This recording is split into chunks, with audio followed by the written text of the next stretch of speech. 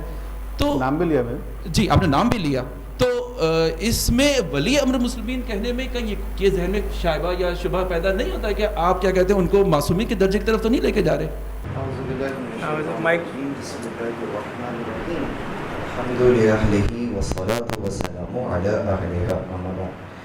بہت شکریہ کہ آپ نے اس قدر نازک موضوع کا انتخاب کیا، اور بہت سارے سوالات جو ہمارے آڈینس کے ذہنوں میں ہیں، جو خود سے پیدا ہو رہے ہیں یا پیدا کروائے جا رہے ہیں، تو ان دونوں کے جوابات کے لیے آپ نے، دونوں انداز کے جوابات کے لیے آپ نے اس نشست کو رکھا۔ اس سے قبل کہ میں آپ کے سوال کا جواب دوں، اگرچہ پروفیسر صاحب نے اس کے اوپر کافی سیر حاصل گفتگو کر لی، لیکن اس کے اندر اسی جواب میں سے ایک چیز کو میں ہائی لائٹ کرنا چاہوں گا، اور وہ یہ کہ قرآن کریم کی طرف جب ہم نظر کرتے ہیں تو جو آیات ولایت کے عنوان سے ہمیں نظر آتے ہیں، اگر ہم سورہ سجدہ کی 4 نمبر کی آیت کی طرف نظر کریں کہ اللہ الذی خلق السماوات والارض وما بینہما فی 6 ایام ثم استوى علی العرش ما لکم من دونہ من ولی ولا شفیع افلا تتذکرون۔ پروردگار عالم نے سب سے پہلے گویا اپنا تعارف پیش کیا، اور تعارف اس انداز سے پیش کیا کہ ہم نے زمین اور آسمان کو اور جو کچھ اس کے درمیان میں ہے 6 دن میں بنایا، ثم استوى علی العرش، پھر عرش کا ارادہ فرمایا۔ اس کے بعد یہ اپنی اتھارٹی بیان کرنے کے بعد، یعنی کہ جتنی بھی وہ اشیاء جو جس پہ شیعت کا اطلاق ہوتا ہے، جو شے ہے جو عدم سے وجود میں آئی ہے، اس کو وجود میں لانے والا میں، جب اس نے اپنا یہ استحقاق بیان کیا، یہ اپنی صفت بیان کی کہ عدم سے وجود میں لانے والا ہی میں ہوں، تو پھر کہتا ہے ما لکم من دونہ من ولی ولا شفیع، اسے چھوڑ کر تمہارا نہ کوئی ولی ہے نہ کوئی شفیع، افلا تتذکرون۔ تو اس آیت سے تو یہ اندازہ ہوتا ہے کہ یقیناً پروردگار عالم جو کہ عدم سے موجودات کو وجود میں لانے والا ہے، تو یقیناً حق رکھتا ہے کہ وہی ان کا ولی ہو اور وہی شفیع ہو۔ اسی طرح کی اس مضمون سے متعلق بہت سی آیات دیگر سورہ جات میں بھی موجود ہیں، اور خاص سورہ اعراف میں جب یہی آیت تقریباً انہی الفاظ کے ساتھ تکرار ہوتی ہے تو ایک اور حق جو ہے درمیان میں مزید ہائی لائٹ کر دیا جاتا ہے، اگرچہ اس آیت کے اندر بھی وہ ہے، ثم استوى علی العرش کے اندر وہ چیز موجود ہے، لیکن اس کو مزید پھر اور ہائی لائٹ کر دیا جاتا ہے آگے کہ تمہارے لیے یہ جو ہم نے زمین و آسمان بنائے اور 6 دن کے اندر بنائے، اور پھر ثم استوى علی العرش، آخر میں کہتا ہے الا لہ الخلق والامر، تم جان لو خبردار کہ جو خلق ہے وہ بھی اسی کی ہے اور جو امر ہے وہ بھی اسی کا ہے، اس لیے کہ چونکہ وہ خالق ہے، وہ مالک ہے، تو خلق بھی اسی کی، امر بھی اسی کا۔ استوا کی بحث میں بھی یہی بات ہے کہ جس طرح ہمارے بھائی ترجمہ کرتے ہیں کہ وہ بیٹھ گیا عرش پر، تو عرش پر بیٹھ گیا سے کیا مراد ہے؟ یعنی کہ عرش ایک ایسی جگہ کہ جس طرح سے آپ کہیں کہ بادشاہ تخت پر بیٹھا ہے، تو تخت کا مطلب کیا ہے؟ تخت کا مطلب یہ ہے کہ وہ مقام جہاں سے امور سلطنت چلائے جاتے ہیں، یعنی کہ جہاں سے امر کو جو ہے دیا جاتا ہے۔ تو پروردگار عالم نے جہاں کہیں پر بھی قرآن کریم میں جب اپنے خلق کرنے کے بیان کو سامنے رکھا ہے تو اس کے فوراً پھر استوا کی بحث کی ہے کہ خلق بھی ہماری، امر بھی ہماری۔ اب اس کے بعد اس چیز کی ایگزیکیوشن وہ اس انداز سے کر رہا، زمین کے اوپر یقیناً بہت سارے امور ہیں، خدا خود ظاہر آپ کے سامنے آ کے تو ایسا کچھ نہیں ہو پایا، تو اس نے اسی ولایت کا تعارف اس انداز سے کروایا جس طرف پروفیسر صاحب نے اشارہ کیا کہ انما ولیکم اللہ ورسولہ، اللہ تمہارا ولی ہے، رسول۔ اب یہ جو کہہ رہا ہے رسول تمہارا ولی ہے، تو رسول خدا کے مقابلے پر ولی نہیں ہے، کیونکہ اس آیت میں کہہ رہا ہے ما لکم من دونہ من ولی ولا شفیع، اسے چھوڑ کر تمہارا کوئی ولی نہیں ہے، چونکہ رسول ہو اس کا رسول ہے اس لیے تمہارا بھی ولی ہے۔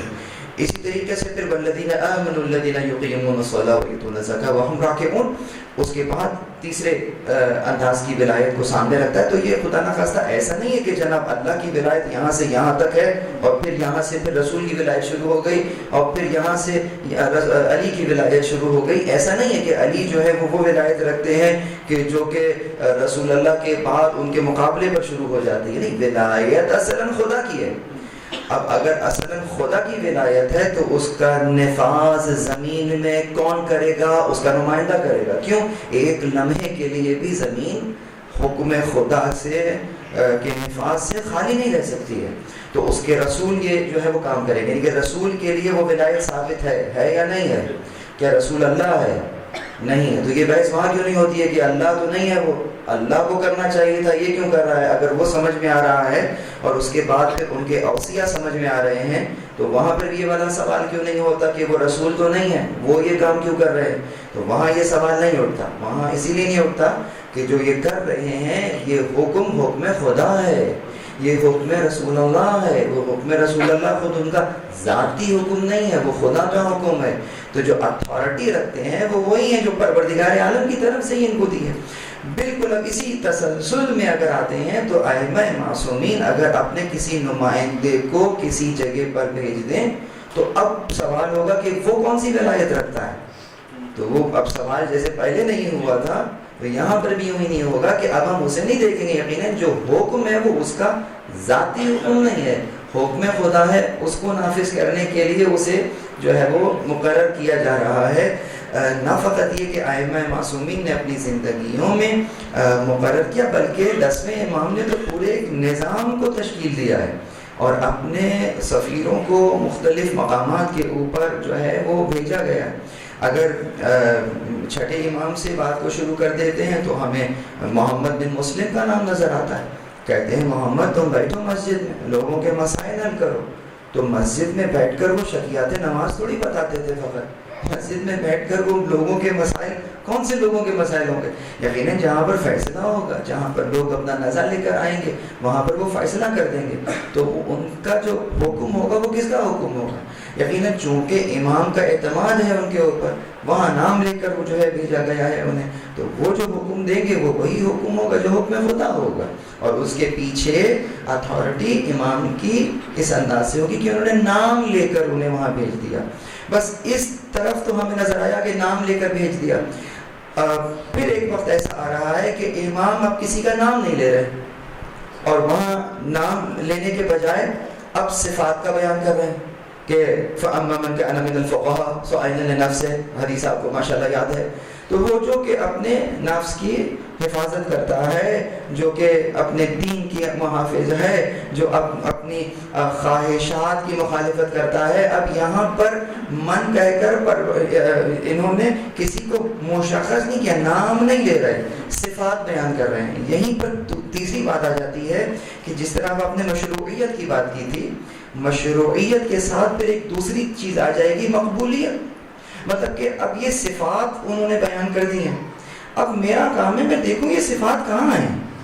تو اب یقیناً اگر میں کسی عالم میں، کسی فقیہ میں جب یہ صفات دیکھوں گا تو اس کے پیچھے امام کا قول موجود ہوگا کہ اگر یہ صفات اس میں ہیں تو انی جعلتہ علیکم حاکما، میں نے انہیں تمہارے اوپر حاکم مقرر کر دیا ہے. تو اب میں اس کی جو اطاعت کر رہا ہوں تو میں اس شخص کی اطاعت نہیں کر رہا ہوں، میں اصلاً امام کی اطاعت کر رہا ہوں، حکم خدا کو نافذ کر رہا ہوں اپنے اوپر، زمین کے اوپر. اور اس شخص کے پاس جو تائید ہے وہ امام کی موجود ہے. اس انداز سے اچھا آقا دیکھیے، آپ نے جو استدلال کیا، مثال کے طور پر آپ نے توقیع امام زمان کی طرف اشارہ کیا، تو یہی استدلال پیش کیا جاتا ہے مرجعیت کے لیے یا اجتہاد کے لیے. جبکہ اجتہاد اور مرجعیت کا جو ادارہ ہے آج کے دور میں ٹھیک ہے بہت زیادہ آپ کہہ لیجئے کہ بہت زیادہ مینج ہو گیا، لیکن یہ تو بہت صدی پرانا ہے اور اس کو اور اس سے ریلیٹڈ جو اس طرح کے دلائل ہیں وہ پیش کیے جاتے رہے.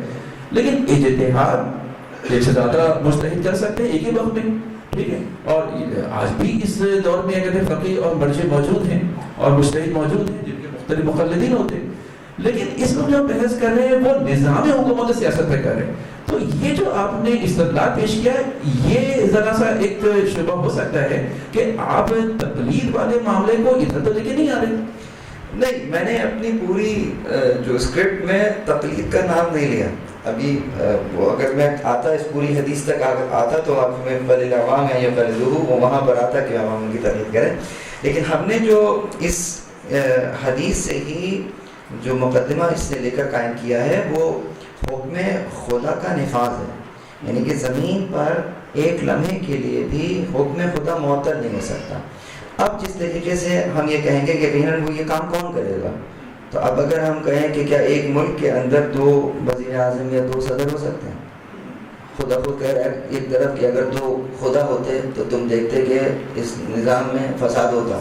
تو جب اگر اصول یہی ہے کہ اگر 2 کے پاس اتھارٹی اس انداز سے رہے گی تو پھر یقیناً جو ہے وہ فساد جو ہے ممکن نہ ہوگا کہ یقیناً ایک کا حکم اگر یوں ہے دوسرا اس علاقے میں کچھ اور اس طرح سے دے رہا ہے حکم، تو ممکن ہے کہ اس کے اندر فساد جو ہے وہ نظر آئے. تو اب یہاں پہ بلکہ اسی سوال سے میں ایک سوال نکال دوں، تو کیا ہر علاقے میں الگ الگ ولی فقیہ ہو سکتا ہے یا نہیں ہو سکتا، یا ایک ہونا چاہیے؟ دیکھیے امام علیہ السلام جو ہے آئیڈیلی یہ ہے کہ پوری دنیا میں ایک ہونا چاہیے، حکم خدا پوری دنیا پہ نافذ ہونا چاہیے. یہ جو ہم نے لکیریں بنائی ہیں یہ آپ نے اور میں نے بنائی ہیں، اللہ نے لکیریں نہیں بنائی کہ یہ پاکستان ہے تو وہ بنگلہ دیش ہے اور یہ انڈیا ہے. جب پروردگار عالم نے دنیا کو خلق کیا تھا تو وہ گلوب کو خلق کیا ہے.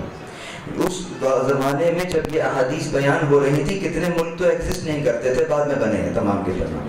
یہ لکیریں آپ نے اور میں نے کھینچی ہیں. جب حکم نافذ ہوتا ہے وہ لکیریں دیکھ کر نافذ نہیں ہوتا، وہ زمین پر نافذ ہوتا ہے. تو آئیڈیلی تو یہی ہے کہ وہ زمین پر نافذ ہونا چاہیے. اب دیکھنا یہ ہے کہ گڑبڑ یہاں یہ ہو سکتی ہے کہ یقیناً میں رہتا ہوں پاکستان میں، آپ رہتے ہیں عراق میں، وہ رہتا ہے فلاں جگہ. مشروعیت کے ساتھ مقبولیت بھی چاہیے کہ وہ صفات جو مجھ تک پہنچی ہیں وہ میں دیکھوں گا اپنے اطراف میں فیصلہ کروں گا کہ یہ کہاں پر پائی جاتی. ممکن ہے کہ کسی کی جو ہے صفات میرے اوپر ثابت نہ ہو رہی ہوں، میرے لیے جو ہے وہ یہ ہوں، اور اس علاقے کے تمام لوگ جو ہے وہ ان کی طرف رجوع کر رہے ہیں، اور جہاں تک ان کا یہ ادارہ کار ہے وہاں پر یہ حکم جو ہے نافذ ہو رہا ہو. اچھا ہے، کوئی مسئلہ نہیں، ہو سکتا ہے، مطلب ایسا ہو سکتا ہے. لیکن اگر کوئی کہے کہ نہیں یہی ہونا چاہیے تو اس کی دلیل ہمیں کہیں حدیث میں نظر نہیں آتی ہے کہ نہیں ہر علاقے کا الگ ہونا چاہیے، یہ نہیں ملتا. ہاں ہو رہا ہے تو کیا ہونے میں کوئی مذائقہ ہے؟ نہیں، مذائقہ نہیں ہے. اگر ہو بھی سکتا ہے کہ ٹھیک ہے، لیکن کیا اصول ہے کہ یہ ہونا چاہیے؟ نہیں، اصول نہیں ہے. اصول یہی ہے کہ حکم خدا کو نافذ ہونا چاہیے. آئیڈیلی یہ ہے کہ وہ ایک ہو، پوری دنیا میں نافذ ہو رہا ہو. جی بہت شکریہ. لیکن جی مائک مرجعیت کی حدیث جو ہے وہ اور ہے، اور قضاوت کی اور ہے، اور حکومت اور سیاست کی جو ہے نا وہ اور ہے. جو مولانا نے حدیث پیش کی پہلی والی، وَأَمَّا مَنْ كَانَ مِنَ الْفُقَهَاءِ صَائِمًا لِنَفْسِهِ حَافِظًا لِدِينِهِ مُخَالِفًا عَلَى هَوَىٰ مُطِيعًا لِأَمْرِ الْمَوْلَىٰ فَلِلْعَوَامِ أَن يُقَلِّدُوا. تو یہ تقلید بڑی ہے، ٹھیک ہے نا. یہ وہ حدیث ہے کہ جو چھٹے امام سے آئی ہے. ایک تو لوگوں کو یہ غلط فہمی ہے کہ شاید یہ 11ویں امام سے آئی ہے. یہ تفسیر امام حسن عسکری میں ہے، یہ ٹھیک ہے، احتجاج تبرسی میں بھی ہے، لیکن بنیادی طور پر یہ امام صادق علیہ السلام کا قول ہے، اور وہ ایک طویل حدیث ہے، پوری عبارت ہے اس کی، اس کے درمیان میں ایک حصہ ہے. اچھا، یہ تقلید ہے، ولی امام آگے نا اس کے اندر قضاوت والی الگ ہے. قضاوت والی جو ہے وہ مقبول ہے، عمر ابن حنظلہ کہلاتی ہے. تو اس کے اندر جو ہے وہ یہ ہے کہ 2 آدمیوں میں کچھ اختلاف ہو گیا اور وہ ظالم حکمران کے پاس فیصلہ کروانے کے لیے گیا. تو عمر ابن حنظلہ نے امام صادق علیہ السلام سے پوچھا، وہی چھٹے امام سے، کہ کیا اس کے پاس جانا صحیح؟ امام نے فرمایا کہ وہ اپنا حق ثابت بھی اگر اس سے حاصل کرے گا ظالم حکمرانوں کے ذریعے سے تو بھی اس کے لیے حرام ہے، اگر 2 مومن کا کیس ہوگا. اور پھر اس نے کہا ہم کیا کریں؟ امام نے کہا کہ یہ دیکھو تمہارے درمیان جو ہمارے حلال و حرام کو جاننے والے، اس کی معرفت رکھنے والے ہوں، ان کو اپنا حاکم بناؤ. لفظ حاکم اس زمانے میں استعمال ہوتا تھا قاضی کے لیے. حاکم کا مطلب حکمران نہیں، حاکم یعنی قاضی. احکم الحاکمین اللہ تبارک و تعالیٰ وہ جو کہتے ہیں نا، تو اس سے مراد بھی فیصلہ کرنے والا ہے، تو قاضی کے لیے کہتے ہیں. تو وہ امام نے فرمایا کہ ایسے شخص کو جو ہمارے حلال و حرام کو جاننے والا ہو، اس کو اپنا وہ فیصلہ کرنے والا بناؤ، اور اس کے فیصلے پر راضی ہو جاؤ. اور جو اس کے فیصلے پر راضی نہیں ہوگا تو جس نے اس کو رد کیا، الراد علیہم کالراد علینا، کہ ان کو رد کرنے والا ہمیں رد کرنے والا ہے. ہمیں رد کرنا جو ہے وہ اللہ کو رد کرنا ہے، جو انسان کو شرک تک لے کے جاتا ہے. تو یہ جو حدیث ہے، اور وہیں پر اسی کے درمیان یہ جملہ ہے قد جعلت علیکم حاکما، میں دونوں کو حاکم بناتا ہوں. تو یہ جو ہے یہ قضاوت کے لیے، ٹھیک ہے. اچھا، توقیع امام زمانہ الگ ہے،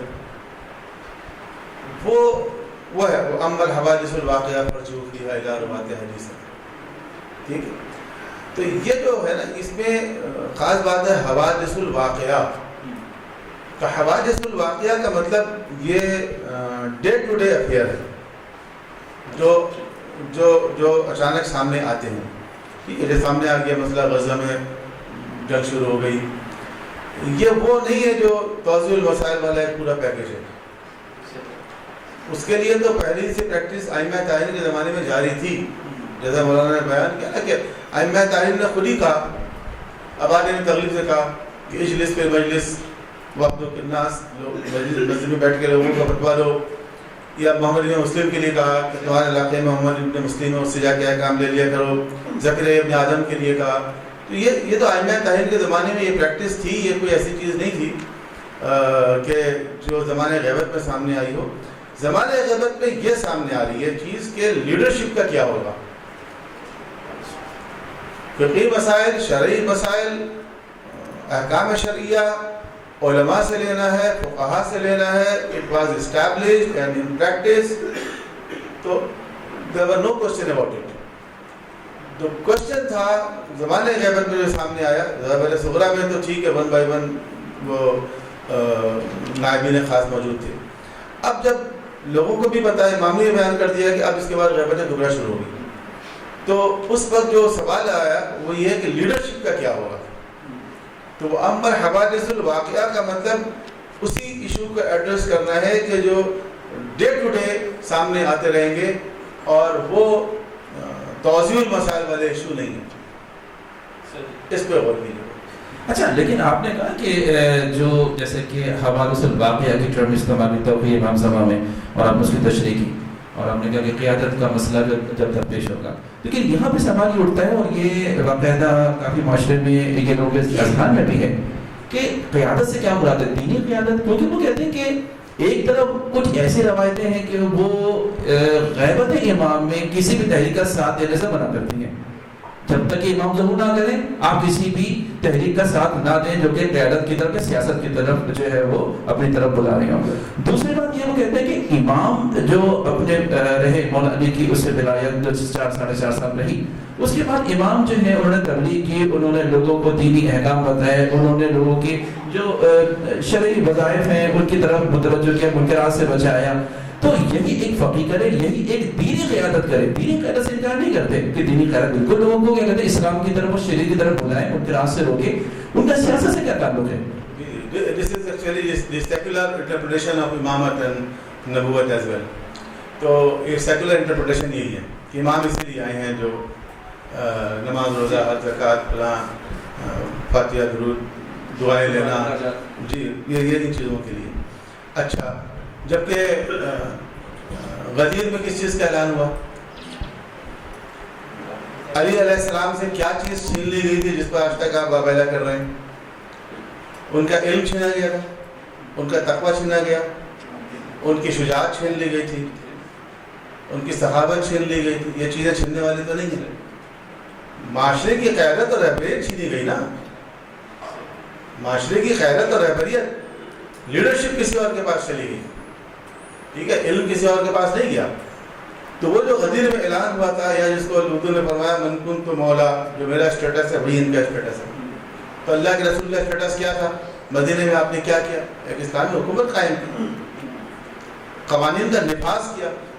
نفاذ کیسے ہوگا؟ بغیر اتھارٹی کے ہوگا. اتھارٹی نہ ہو تو قانون کیسے نافذ ہو سکتا ہے؟ قانون تو آلریڈی موجود ہے، قرآن کا قانون موجود ہے کہ السارق والسارقۃ فاقطعوا ایدیہما، چور مرد ہو یا عورت ہاتھ کاٹ دو. اب ایک انسان اگر چوری کرتا ہوا پکڑا جائے رنگے ہاتھوں، آپ ہاتھ کاٹ سکتے ہیں اس کو؟ نہیں کاٹ سکتے. Don't have right. یہ تو قرآن میں لکھا ہوا ہے نا. تو قرآن پہ عمل کریں. قرآن پہ بھی عمل نہیں کر سکتے. قرآن پہ اس آیت پہ عمل کرنے کے لیے کچھ اتھارٹی چاہیے، وہ آپ کے پاس نہیں ہے. صرف آتھورائزڈ لوگ اس کام کو کر سکتے ہیں. ٹھیک ہے، تو یہ تو بہت ہی سیکولر انٹرپریٹیشن ہو گئی. دوسری بات یہ ہے کہ وہ جو آپ نے کہا نا کہ زمانہ غیبت میں کسی تحریک کا ساتھ نہ، نہیں، زمانہ غیبت کے لیے نہیں ہے وہ جو روایتیں ہیں وہ ہیں کہ قیام قائم سے پہلے کسی تحریک کا ساتھ نہ دو، کسی جھنڈے کے پیچھے نہ چلو، کسی آواز کے پیچھے نہ چلو، چڑھائی بن جاؤ، گھر میں اس طرح بیٹھ جاؤ، جس چڑھائی پڑی رہتی ہے نا، چڑھائی اٹھاتے نہیں ہیں آج کل جو کارپیٹ ہے، تو چڑھائی بن جاؤ. یہ جو روایتیں ہیں یہ ائمہ تعین کے زمانے میں سامنے آ گئی تھی، یہ زمانے غیبت کے لیے نہیں ہے. اصل میں جب ظالم حکمرانوں کے خلاف پیدا تحریکیں چلی بنو امیہ کے دور میں، بنو عباس کے دور میں، تو کافی پریشان تھے وہ. تو سادات کی، علویوں کی، شیعوں کی تحریکیں تھیں، آل امام حسن میں، آل امام حسین میں مختلف تحریکیں. تو انہوں نے ایسی حدیثیں پھیلانی شروع کر دی کہ قیام قائم سے پہلے کسی تحریک کا ساتھ نہ دو، کسی جھنڈے کے پیچھے نہ چلو، تاکہ لوگ ان تحریکوں کا، انقلابی تحریکوں کا ساتھ نہ دیں اور گھر پہ بیٹھیں. یعنی یہ کریٹڈ احادیث ہے جو کہ درست نہیں ہے. ہاں، اس کے مختلف ایک نہیں بہت ساری ہیں. میں نے اپنے تھیسس کے لیے جمع کیا تھا، کوئی 17 حدیثیں تو مجھے مل گئی تھیں. تو ہر ایک کا اسٹیٹس مختلف ہے، کسی کا راوی کمزور ہے، کچھ ہے، کوئی بالکل ہی جاری ہے، مختلف ہے. لیکن اس کے اوپر سب سے اہم بات یہ ہے کہ اوور آل اگر ہم اس کے حدیث کے الگ الگ اسٹیٹس پہ بات نہیں کر سکتے اس وقت، تو اوور آل میں ایک بات کر دوں کہ پہلے تو ذہن میں رہے کہ یہ زمانہ غیبت کے لیے نہیں ہے، اس زمانے سے اس چیزیں سامنے آ گئی تھی، کیونکہ یہ حدیثیں بعض اوقات پیغمبر اکرم سے منسوب ہیں، بعض اوقات دیگر ائمہ سے ہیں. تو وہ تحریکیں بعض تو ایسی روایتیں ہیں کہ اس کے لپیٹ میں کربلا کا واقعہ بھی آ جاتا ہے کہ امام حسین کا قیام بھی مشکل ہو جائے گا. ٹھیک ہے، اچھا چلیں اس کے بعد کے دور کی اگر ہم دیکھ لیں تو مثلا حضرت زید شہید کا قیام ہے، ٹھیک ہے، جس کو چھٹے امام جو ہے وہ سپورٹ کرتے تھے. ٹھیک ہے، انڈورس کیا انہوں نے، سپورٹ اس سے اوپنلی نہیں کیا، لیکن انڈورس کیا انہوں نے حضرت زید شہید کا قیام. یا اور بہت ساری تحریکیں، سب کا ساتھ نہیں دیا ائمہ تعلیم نے، لیکن بعض کو سپورٹ کیا. تو وہ ساری چیزیں مشکوک ہو جائیں گی، وہ سب غلط ہو جائے گا. ٹھیک ہے، تو یہ ساری چیزیں اس زمانے میں بھی صادق آ جائیں گی. اس زمانے میں بھی یہ اس طرح کی چیزیں شیعوں میں پھیلائی جا رہی تھیں تاکہ لوگ کسی انقلابی تحریک کا ساتھ نہ دیں. آج ایک مرتبہ پر یہ چیزیں پھیلائی جا رہی ہیں تاکہ موجودہ دور میں لوگ جو ہیں رہبریت کے ساتھ نہ دیں. جی بہت شکریہ. اچھا آقا ذرا جو سوال ہے کہ جیسا کہ آقا ظاہری نے کہا کہ جو معاشرے کی رہبریت ہے وہ غیبت امام میں کسی فقیہ کے حوالے ہونا چاہیے تاکہ وہ شرعی احکام کو ایگزیکیوٹ کر سکے معاشرے پہ.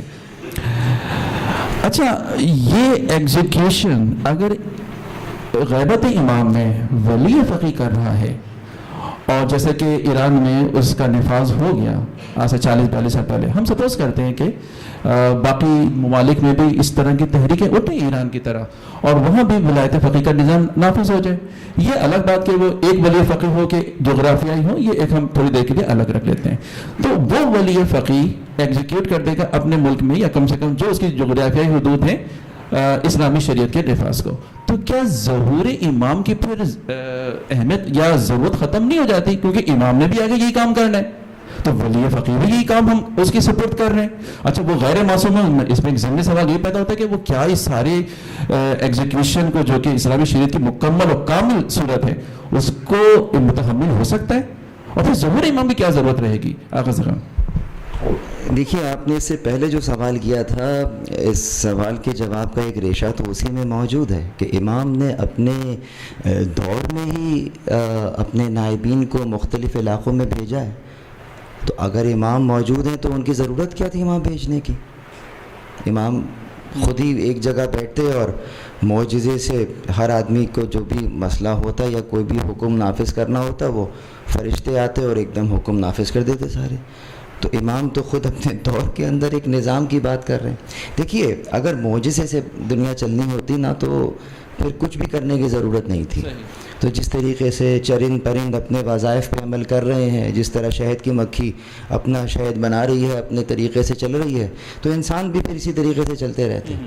لیکن اصل جو انسان کا شرف ہے وہ شرف ہی یہی ہے کہ اس نے اپنے اختیار سے ان قوانین کے اوپر عمل کرنا ہے. اس کے پاس ڈی ٹریک ہونے کا آپشن موجود ہے. یہ آپشن، یہ اختیار پروردگار نے اسے دیا ہے، اور اسی لیے اس کا شرف ہو جاتا ہے یہ کہ اگر چاہے تو یہ معصیت کر سکتا ہے، لیکن یہ اپنے آپ کو بچا کے رکھتا ہے، اسی کے اوپر اس کو ریوارڈ ملتا ہے. تو اسی لیے یہ نظام کوئی نیا نظام نہیں ہے. جس طریقے سے ائمہ کے دور میں ان کے غیر معصوم نمائندے مختلف مقامات کے اوپر اسی حکم کو پہنچا رہے تھے. یہ جملہ بولڈ، اٹیلک، انڈر لائن سارا بھی کیا جا سکتا کہ ان کے دور کے فونٹ سائز بھی بڑھا جا سکتا ہے کہ امام کے دور میں ان کے غیر معصوم نمائندے امام کی تائید سے اس حکم کا اجرا کر رہے تھے. تو امام کی غیبت ہو یا ظہور ہو، اس سے کوئی فرق نہیں پڑتا ہے. کیوں؟ بات وہیں آئے گی کہ قانون الہی کے امپلیمنٹیشن ایک لمحے کے لیے بھی معطل نہیں ہو سکتی ہے. یہ بات طے ہے. تو اس اعتبار سے ہم یہ نہیں کہہ سکتے کہ اگر یہ فقیہ یہ کام کر رہا ہے تو امام کی ضرورت نہیں ہے. نہیں، امام کی ضرورت تو بہرحال ہے. امام کی ضرورت کبھی بھی ختم نہیں ہو سکتی. ایک چیز اور ہو سکتی ہے، ہاں شاید اس سوال کے اندر اگر میں تھوڑا سا اس کو ہائی لائٹ کروں، ممکن ہے کہ جن صفات کا بیان کیا جا رہا، کیونکہ بہرحال امام جو ہے وہ معصوم ہے، امام کی عصمت کا مقابلہ وہاں تک ہم کوئی بشر ہمیں جیسا تو ممکن نہیں کہ وہاں اس مقام پر جا سکیں اور اس مقام تک جا سکیں. ممکن ہے کہ کسی میں وہ تمام صفات اس انداز سے نہیں ہو، جو کہ یقیناً عقلاً جو ہے وہ ممکن ہے. تو جس طریقے سے میں کہہ رہا تھا کہ پورے گلوب کے اوپر ایک ہونا چاہیے، تو ہو سکتا ہے کہ یقیناً امام کے پاس تو یہ لیاقت موجود ہے، لیکن ایسی لیاقت کسی غیر معصوم کے پاس نہ ہو. وہ فقط اس میں اتنی لیاقت ہے کہ وہ ایک علاقے یا ایک ملک یا اس طرف اپنی اس اثر و رسوخ کو رکھتا ہے، اور مقبولیت بھی رکھتا ہے، مشروعیت بھی رکھتا ہے، مقبولیت بھی رکھتا ہے کہ اس کو ایکسیپٹ کرنے کے لیے باقاعدہ ایک نظام، جس طرح کہ آپ نے ایران کا مثال دیا کہ وہاں پر اس نظام کا کو رائج ہے تو وہ وہاں پر اس کو امپلیمنٹ کر دیتا ہے اس انداز سے. تو اس اعتبار سے ممکن ہے کہ ایک دوسرے مقام کے اوپر جو ہے وہ مشروعیت اور مقبولیت کوئی اور بھی رکھتا ہو، اور وہ وہاں پر اس ایریا پہ، اس ایریا کے اندر، اس خطے اور علاقے کے اندر حکم خدا کو نافذ کرے. تو اس میں کوئی مشکل نہیں ہے. آئیڈیل کیا ہے؟ ایک ہو، لیکن اس وقت چونکہ وہ آئیڈیل سچویشن نہیں ہے، مثال کے طور پہ غیر معصوم ہے، ممکن ہے کہ وہ صفات کے حامل نہ ہوں، مشروعیت رکھتے ہوں، مقبولیت نہ رکھتے ہوں. اس اعتبار سے اچھا آغا صاحب، ہم جیسے کم علم جو ذرا اس طرح کے موضوعات کو صحیح طرح درک نہیں کر پاتے، ان کے ذہن پھر سوالات پیدا شروع ہو جاتے ہیں. آپ نے استدلال کیا کہ امام نے اپنے ہی دور میں غیر معصوم کو اپنا نمائندہ بنا کے کسی علاقے میں مثال کے طور پر یا کسی جگہ پہ مقرر کیا. امام نے براہ راست کیا. تو جیسے خدا نے مبعوث کیا نبی کو، نبی نے ولایت باقاعدہ اعلان کیا، نومینیٹ کیا مولا علی کو، ٹھیک ہے، اس طرح معصوم اگر کسی کو نومینیٹ کر رہے ہیں تو یہاں تو یہ بات سمجھ میں آتی ہے کہ معصوم کا نمائندہ براہ راست ہے. لیکن جب ہم اس دور میں پہنچے، اب جب غیبت کا دور ہے، اب امام کی تو کوئی نام کے ساتھ تو کوئی کسی کا انتساب نہیں کر رہے، تو پھر یہاں یہ سوال پیدا ہوتا ہے کہ موجودہ جو صورت ہے ولایت فقیہ جس کو ہم کہتے ہیں، وہ امام کے براہ راست کسی حکم سے تو مقرر نہیں ہے. دیکھیے جیسے پروفیسر صاحب نے بھی قضاوت کے اعتبار سے جس حدیث کی طرف اشارہ کیا، اسی پیراہے میں ہمیں 8ویں امام سے ایک حدیث نظر آتی ہے کہ آپ نے نقل فرمایا رسول اللہ سے، آپ نے بیٹھے ہوئے تھے اصحاب کے درمیان میں اور آپ نے ایک دعا دی، اللہم ارحم خلفائی، اے اللہ میرے خلفاء پر رحمت نازل فرما. قیل یا رسول اللہ من خلفاؤک، پوچھا گیا یا رسول اللہ آپ کے خلفاء کون ہیں؟ خلفاء کسے کہیں گے؟ یا رسول اللہ آپ کے خلفاء کون ہیں؟ تو آپ نے فرمایا کہ الذین یأتون من بعدی، وہ لوگ ہیں جو میرے بعد آئیں گے، وَيَرَوْنَ عَنْ حَدِيثِ وَسُنَّتِ فَيَعْلَمُونَ النَّاسِ، کہ وہ لوگ ہیں جو میرے بعد آئیں گے، میری حدیثیں اور میرا طریقہ جو ہے وہ لیں گے اور وہ پہنچائیں گے لوگوں تک. نام تو نہیں لیا کسی شخص کا اس میں، جیسے آپ نے اصول دے دیا، آپ نے صفات دے دی. یہ صفات، اور یہ بھی نہیں کہا کہ یہ صفات جو ہیں میرے بعد جو ہیں وہ میں 11 ہجری میں رہوں گا تو بس اس کے بعد یہ 250 سال تک آئیں گے، ایسا تو نہیں کہا.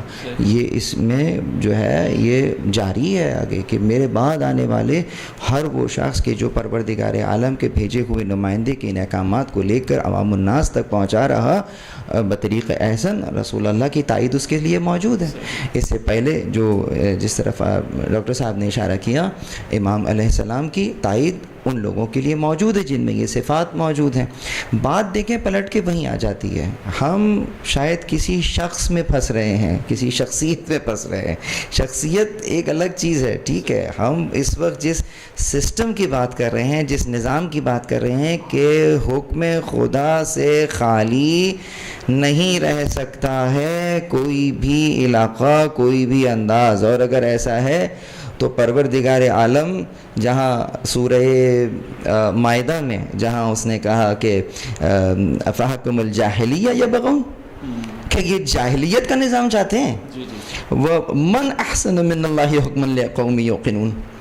اللہ کے حکم سے بہتر کس کا حکم ہے؟ اب اس کا مطلب یہ ہے کہ تھوڑی دیر کے لیے تصور کرتے ہیں کہ ہم موجود ہے جو اس اعتراض کو اگر قبول کر لیں کہ ٹھیک ہے یہ غیر معصوم ہے، یہ فقیہ ہے، اس کی بات نہیں مانتے، تو ٹھیک ہے ہم اس کو ایک طرف کر دیتے ہیں. تو اب بتائیے حکم کیسے نافذ ہوگا، حکم خدا کیسے نافذ ہوگا؟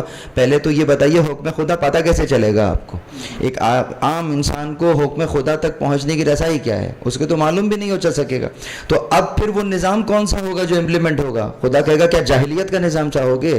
تو یقیناً جاہلیت کا نظام نہیں چاہو گے نا تم، خدا کا نظام، خدا کا حکم چاہو گے. کون بتائے گا؟ وہی بتائے گا جو جانتا ہوگا، وہی بتائے گا کہ جو اس کی گہرائی کو جانتا ہوگا اور مسائل کو، احکامات اور حکم کو ان واقعات کے اوپر منطبق کرنا جانتا ہوگا. یہ خود ایک جوہر ہے، یہ ملکہ ہے، یہ ہر ایک کے پاس موجود نہیں ہے کہ یہ اسی لیاقت کو رکھتا ہو. اور پھر فقط لیاقت کے ساتھ جیسے ڈاکٹر صاحب نے کہا کہ اتھارٹی کس کے پاس ہوگی؟ کیا سب کے پاس اتھارٹی ہوگی وہ یہ کام کریں گے؟ تو وہاں پر یہ لیاقت بھی چاہیے، اتھارٹی بھی چاہیے، پھر وہ اس حکم کو نافذ کریں. جی بہت شکریہ. اچھا یہاں سے ہم ایک ڈاکٹر زہریز کی طرف آئیں گے اور ان کی گزارش کریں گے کہ جیسے کہ آپ نے کہا کہ صفات بتائی ہیں ائمہ نے، معصومین نے قیادت امت کے لیے کہ کس شخص کے پاس یہ قیادت ہونا چاہیے. تو اس کا مطلب یہ ہوا کہ یہ جو نظام ولایت فقیہ ہے اس میں ولی فقیہ کا انتخاب نہیں کیا جاتا، انتصاب کیا جاتا ہے اس کی صفات کی بنیاد پر، جیسا کہ آپ نے اشارہ بھی کیا، مختلف صفات کا تذکرہ کیا. لیکن اس انتصاب کو کون درک کرے گا یا انکشف کرے گا؟ یہ کیا نظام ہے؟ کس طرح سے ہم اس تک پہنچیں گے؟ اور اسی سے ضمنی سوال میں یہاں یہ بھی اس میں ایڈ کر دیتا ہوں کہ نظام ولایت فقیہ کی جو بحث ہے اس میں ایک اور پوائنٹ بھی ڈسکس کیا جاتا ہے کہ نظام ولایت مطلقہ یہ کیا چیز ہے اور اس کی کیا حدود ہیں؟ اچھا سوالات آپ ایسے کر رہے ہیں جس کے جوابات لمبے لمبے ہوتے ہیں، پھر اس کے بعد پھر بس جو ہے ذرا خیال ہے ہمیں. ہاں تو ایک قول ہے یا شاید حدیث ہے، السؤال مفتاح العلم، سوال جو ہے وہ علم کی چابی ہوتی ہے، کنجی. تو چابی جو ہوتی ہے وہ 2 انچ کی ہوتی ہے، 3 انچ کی ہوتی ہے، اور کمرہ جو ہے وہ 20 فٹ کا ہوتا ہے. تو لوگ چاہتے ہیں کہ جتنی بڑی چابی ہے اتنا ہی بڑا کمرہ ہو. اچھا اس سے پہلے میں جو پہلے بحث ہو رہی تھی اس پہ 2 جملے سے کرنا چاہوں گا. نمبر 1 تو یہ کہ امام زمانہ کی حکومت اور ولی فقیہ کی حکومت میں وہی فرق ہے جو وضو اور تیمم میں فرق ہے. صحیح، ٹھیک ہے. تو تیمم جو ہے اس وقت آپ کرتے ہیں جب وضو کے لیے پانی دستیاب نہ ہو، یعنی اضطراری ہے، اور جیسے ہی پانی آئے گا تیمم ختم ہو جائے گا. ٹھیک ہے. تو امام زمانہ تشریف لائیں گے تو یہ سارے اختیارات جو ہے وہ ان کے پاس چلے جائیں گے. ان کی حکومت عالمی ہوگی، پوری دنیا پر ہوگی، اس سے کوئی تقابل ہی نہیں ہے ولی فقیہ کا.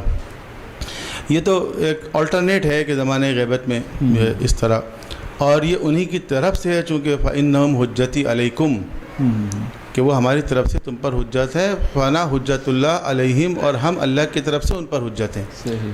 یعنی فقیر جو ہے وہ حجت اللہ نہیں ہے، حجت اللہ تو امام زمانہ ہے. بالکل ٹھیک ہے. ٹھیک ہے، وہ ان کی طرف سے حجت ہے، خدا کی طرف. ان کی طرف سے ان کو کہا گیا ہے کہ آپ یہ کام کریں. جیسے امیر المومنین نے محمد بن ابی بکر کو مصر کا حاکم بنا دیا، تو امیر المومنین نے بنایا مصر کا حاکم. تو اب وہ اہل مصر کے لیے جو محمد بن ابی بکر ہیں وہ تمام تر اختیارات جو علی علیہ السلام کے پاس ہیں، سیاسی اختیارات، اس تمام تر اختیارات جو ہیں وہ استعمال کریں گے. اس میں کوئی یہ نہیں ہوگا کہ جی آپ کے پاس اختیار زیادہ ہے یا امیر المومنین کے پاس زیادہ ہے. وہاں وہ علی علیہ السلام کے نمائندے ہیں.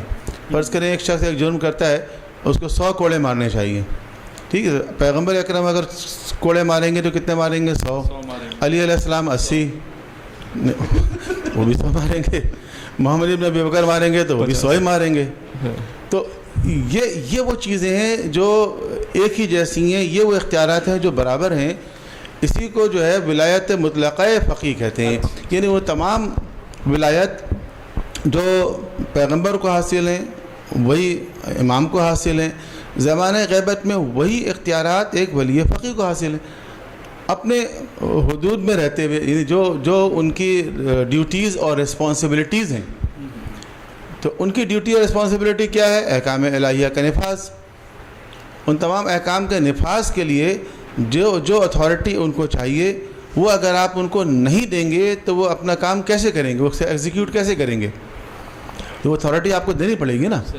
اگر آپ ان کو فلی آتھورائز نہیں کریں گے ان امور میں، دیکھیں وہ معصوم نہیں ہے، ولایت تکوینی کی بات نہیں ہو رہی ہے. ٹھیک ہے، یہ تشریعی امور کی بات ہو رہی ہے. تشریعی امور میں آپ ان کو اگر وہ اختیارات نہیں دیں گے کہ جو ان کی اس اتھارٹیز اینڈ رسپانسبلٹیز کو ایگزیکیوٹ کرنے کے لیے ضروری ہے، تو وہ کیسے اپنا کام کریں گے، اپنی ڈیوٹی کیسے کریں گے؟ تو آف کورس آپ کو وہ چیز جو ہے وہ دینی پڑے گی. تو یہ ولایت مطلقہ فقیہ جو ہے وہ اسی کو کہتے ہیں. لوگ سمجھتے ہیں کہ اس کا مطلب شاید یہ ہو گیا کہ وہ امام کے برابر ہو گئے، یا امام نبی کے برابر ہو گئے، یا معاذ اللہ نبی خدا کے برابر ہو گئے. تو ایسا نہیں ہے، یہ درجہ بدرجہ یہ ایک ہائرکی ہے اصل میں. جی. اچھا، اس میں یعنی اس کا مطلب یہ ہوا کہ جو فضائل و کمالات ہیں معصومین کے، اس تک تو ظاہر غیر معصوم پہنچ بھی نہیں سکتا. لیکن جب وہ احکام شریعت نافذ کرے گا تو چونکہ اس کو انسانی معاشرے پہ نافذ کرنا ہے، تو ہدف انسان ہے. انسان کے لیے جو قوانین ہیں وہ خدا کی طرف سے ہیں. صرف یہ نہ نبی کے بنائے ہوئے قوانین ہیں، نہ امام کے ہیں، نہ ولی فقیہ کے ہیں. قوانین خدا کی طرف سے ہیں جو میری سمجھ میں آ رہا ہے. اس کو ایگزیکیوٹ کرنا ہے. جب ایگزیکیوٹ کرنا ہے تو ایگزیکیوشن میں پھر اختیارات کا معاملہ آ جائے گا، تو ظاہر برابر ہوں گے تو صحیح طرح سے کامل طور پہ ایگزیکیوٹ ہو پائیں گے. جی، ورنہ نہیں کر پائیں گے. اور دیکھیں ایک بات اور عرض کروں کہ خود پیغمبر اکرم کے سامنے بھی مثلا کوئی مقدمہ آتا ہے، جی جی، تو وہ اس کے ظاہر کے مطابق فیصلہ کرتے ہیں. بالکل ٹھیک ہے بات. حالانکہ وہ اللہ کے نبی ہیں. جی جی، جانتے ہیں. وہ چاہیں تو دلوں میں جھانک کے بھی دیکھ سکتے ہیں. بالکل. لیکن جب وہ فیصلہ کرتے تھے تو ظاہر کے مطابق کرتے تھے. صحیح. ٹھیک ہے، ائمہ تعین بھی ظاہر کے مطابق فیصلہ کریں گے، تاکہ یہ پریکٹس ہو اور جو شخص بھی اس سیٹ پر بیٹھے وہ یہ کام کر سکتا ہو. صحیح صحیح. اچھا، وہ سوال رہ گیا آغا کہ جو ہم نے آپ سے کیا تھا کہ ایک اس دور میں ولی فقیہ کی پہچان کیسے ہو، اس کا کیا طریقہ ہے. اور اس کو اصل میں ہم ریلیٹ کرنے کی بحث چلتی ہے مجلس خبرگان سے، جو ایران میں چونکہ نظام قائم ہے، ہم تو اس سے صرف نام کی حد تک واقف ہیں. تو یہ نظام کس طرح سے ہے کہ یہ ان کو کیسے اتھارٹی ہے کہ یہ کیا کہتے ہیں کسی کو نومینیٹ کر دیں؟ کیا نومینیشن ہوتی ہے، پہچان ہوتی ہے؟ یہ ذرا کنفیوژن ہے. دیکھیں، عام طور پہ یہ سمجھا جاتا ہے یا اس طرح کہا بھی جاتا ہے کہ جی ولی فقیہ کا انتخاب کرنے کے لیے مجلس خبرگان ہے، اور مجلس خبرگان کے جو اراکین ہیں وہ الیکٹڈ ہوتے ہیں، ان کا الیکشن ہوتا ہے. تو اس طرح ایک الیکٹڈ باڈی جو ہے وہ ایک رہبر کا انتخاب کرتی ہے، اور اس سے اس کو ذرا جمہوری رنگ دیا جاتا ہے کہ اس کے اندر ایک ڈیموکریٹک روٹس پائے جاتے ہیں. ٹھیک ہے، یہ سمجھانے کے لیے ٹھیک ہے، لیکن اصل میں اس طرح نہیں ہوتا. یہ تو ٹھیک ہے کہ مجلس خبرگان کا انتخاب ہوتا ہے، وہ انتخاب ایک ایڈیشنل چیز ہے تاکہ ایک پاپولیرٹی بھی مینٹین ہو جائے، عوام کی طرف سے مقبولیت بھی سامنے آ جائے. لیکن اصل میں جو یہ پوری جو اس کی فلسفی ہے اس کے اندر اصل میں صاحب ولایت کی شناخت ہوتی ہے. دیکھیں نبی اور رسول کی بھی شناخت کرتے ہیں آپ, انتخاب نہیں کرتے. امام کی بھی شناخت کرتے ہیں کہ صاحب ولایت کون ہے, شناخت ہوتی ہے. پیغمبر اکرم نے غدیر میں اعلان کر دیا, شناخت ہو گئی لوگوں کے سامنے. اب بعد میں امت کو چاہیے تھا کہ وہ الیکشن کرے, سلیکشن کرے, نومینیشن کرے, تو وہ اس کو وہیں پر جائے, وہ چاہے پروسیجر کوئی بھی اختیار کرے. لیکن امت نے جو ہے وہ اس شناخت کو پس پوش ڈال دیا اور وہ اپنے انتخاب پر اس نے بنانا شروع کر دیا. تو ہمارا مسئلہ وہاں سے چلا. تو یہاں بھی اس طرح ہوتا ہے کہ جو مجلس خبرگان کے اراکین ہیں, جو زیادہ تر علماء ہیں, فقہا ہیں اور کچھ ٹیکنوکریٹس بھی ہیں, جو یہ دیکھ رہے ہیں کہ اس وقت مثلا اسلامی ریاست کے مسائل کیا ہیں, امت مسلمہ کے مسائل کیا ہیں. اگر کبھی ان کو ضرورت پڑتی ہے ایک ولی فقیہ کا انتخاب کرنے کی, تو وہ یہ دیکھتے ہیں کہ اس زمانے میں اس وقت اسلامی ریاست کو افیکٹولی چلانے کے لیے اور امت مسلمہ کو درپیش جو مسائل ہیں ان کو ایڈریس کرنے کے لیے موسٹ سوٹیبل پرسن کون ہے. وہ آپس میں میٹنگ کرتے ہیں, بحث کرتے ہیں, ڈسکشن کرتے ہیں, جو کچھ بھی کرتے ہیں, اور اس کے بعد جو ہے وہ یہ طے پاتا ہے کہ مناسب جو ہے یہ فلاں شخصیت ہے. مثلا امام خمینی کے بعد مناسب ترین شخصیت جو ہے یہ سید علی خامنئی ہے, اگر انہوں نے یہ فیصلہ کیا. اچھا, اب وہ ووٹنگ نہیں کرتے, ہینڈ ریزنگ نہیں کرتے 1 2 3 4 5 6 7, اچھا یہ 16 ادھر ہو گئے, 7 ادھر ہو گئے, یہ جیت گئے. نو, جب وہ یہ ڈٹرمن کر لیتے ہیں کہ موسٹ سوٹیبل پرسن اس وقت جو ہے وہ یہ ہیں, وہ ان سے جا کے ریکویسٹ کرتے ہیں, ان سے جا کے کہتے ہیں کہ آپ اس ذمہ داری قبول کریں, اور وہ پہلے مرحلے پر انکار کرتے ہیں کہ نہیں یہ ذمہ داری آپ کسی اور کو دے دیں, مجھ سے زیادہ بہتر لوگ موجود ہیں. پھر اصرار کرتے ہیں کہ نہیں آپ ہی ہیں اصل میں اس وقت موسٹ سوٹیبل پرسن, آپ ہی اس کام کو مناسب انداز سے کر سکتے ہیں. تو ان سے جا کے ریکویسٹ کرتے ہیں, ان کے حوالے کرتے ہیں. وہ حلف نہیں اٹھاتے کسی کے سامنے. یہ جو ہمارا سسٹم ہے نا جی, پریزیڈنٹ جو ہے چیف جسٹس کا حلف لیتا ہے, چیف جسٹس جو ہے پریزیڈنٹ کا حلف لیتا ہے. A depends upon B and B depends upon A. یہ اللاجیکل تھیوری جو ہے یہ امریکہ میں بھی ہوتا ہے, ہمارے یہاں کیا, لیکن وہاں یہ نہیں ہوتا. تو وہاں اصل میں شناخت ہوتی ہے اور پھر ان کے حوالے کیا جاتا ہے کہ آپ ہیں موسٹ سوٹیبل پرسن, لہٰذا آپ جو ہیں اس ذمہ داری کو سنبھالیں. تو یو کین سے کہ یہ الیکٹورل پروسیس سے بھی ہو رہا ہے, بیکاز جو ہے وہ الیکٹڈ پیپل آر سلیکٹنگ اور ریکویسٹنگ, اور آپ یہ کہہ سکتے ہیں کہ اصل میں جو اس کی روح ہے وہ الیکشن نہیں ہے. صحیح, الیکشن نہیں ہے. ٹھیک ہے. اچھا آغا, چلے یہاں تک تو یہ اسٹیبلش ہو گیا کہ ولی فقیہ کا جو ہے انتصاب یا اس کا جو ہے وہ اس تک اس کی پہچان کی جائے گی. آغا زغم سے سوال ہے کہ ہمارے اہل تشیع میں ایک اور بھی بحث کی جاتی ہے اور اس میں بھی لوگ بڑے کنفیوز ہیں. وہ یہ کہ یہ جو ولی فقیہ ہے یا ولایت فقیہ کا نظام, یہ اعتقادی مسئلہ ہے, اور اگر اس پہ کوئی ایمان رہی نہیں رکھتا, جیسے مثال کے طور پر کوئی ایک ایسے مرجع کی تقلید کرتا ہے جو ولایت فقیہ کے نظام سے اس کا اختلاف ہے, یا یوں سمجھتے ہیں کہ جو موجودہ شکل و صورت ہے اس کو وہ جو ہے نہیں مانتا یا تسلیم نہیں کرتا. تو کیا یہ مسئلہ اعتقادی ہے یا کلامی یعنی کلامی اعتقادی ہے, یا کیا کہتے ہیں یہ اختیاری ہے کہ اس میں آپ کو صرف اپنے مرجع کی یا مجتہد کی تقلید کرنی ہے اور آپ باقی چیزوں پر ہی ذمہ ہو جائیں گے؟ یہ پھر وہی سوال ہے کہ جس کے لیے تقریر چاہیے, یہ چھوٹا جواب اس کا نہیں دیا جا سکتا. موضوع آغا جو ہے باقی بہت طویل ہے, لیکن ہم دیکھیں ہمیں دیکھنا پڑے گا. مثال کے طور پر اگر ہم شروع کریں, رسول اللہ کو جو عہدے حاصل تھے وہ کون کون سے عہدے حاصل ہیں؟ ایک عہدہ تو وہ ہے جو رسالت کا عہدہ ہے, معاشرے میں رسول اللہ موجود ہیں اور ان کے پاس کچھ عہدے ہیں. ایک رسالت ہے کہ وہ وحی آتی ہے اور وہ ہم تک پہنچاتے ہیں, یہ کام رسول اللہ کر رہے تھے. کیا فقط یہی کام کر رہے تھے, کچھ اور بھی کر رہے تھے؟ کچھ اور بھی قضاوت کی طرف آپ آتے ہیں، اور قضاوت کی طرف آتے ہیں تو وہ ایسے ہی جیسے ڈاکٹر صاحب نے فرمایا کہ وہ ظاہر پر فیصلہ کرتے ہیں، وہ جس انداز سے جو شواہد اور جو گواہان اور وہ جو جس طرح سے طریقہ رائج ہے وہ اس کو فیصلہ کر دیا کرتے تھے۔ شاذ و نادر کبھی ایسا ہوا کہ کوئی وحی آئی ہے اس وقت کہ یہ کام کر لو، وگرنہ یہ پیغمبر خود یہ فیصلہ کیا کرتے تھے، قاضی تھے رسول اللہ، انتظار نہیں کرتے تھے کہ کوئی وحی آئے گی، نہیں، وہ جو ظاہر ہے وہ فیصلہ کر دیا کرتے تھے۔ پھر اس کے بعد ہمیں نظر آتا ہے کہ تیسرا سلسلہ جو ہے وہ ریاست عامہ، یعنی کہ ہیڈ آف دا اسٹیٹ بھی تھے۔ رسول اللہ کے بعد یہ عہدے خالی ہو جاتے ہیں، نبی تو کوئی آنے والا نہیں ہے، اس میں تو کوئی شک نہیں ہے، ہمارے پاس آیات آ چکی ہیں اور کوئی نئی شریعت بھی نہیں آئے گی، کوئی نیا حکم بھی نہیں آئے گا۔ یہ جو باقی عہدے خالی ہوئے ہیں اس کو خالی چھوڑ دیا جائے یا اس کو پر کیا جائے؟ اب میں آپ سے پوچھوں یہ کون سا مسئلہ ہے، یہ اعتقادی مسئلہ ہے یا فقہی مسئلہ ہے؟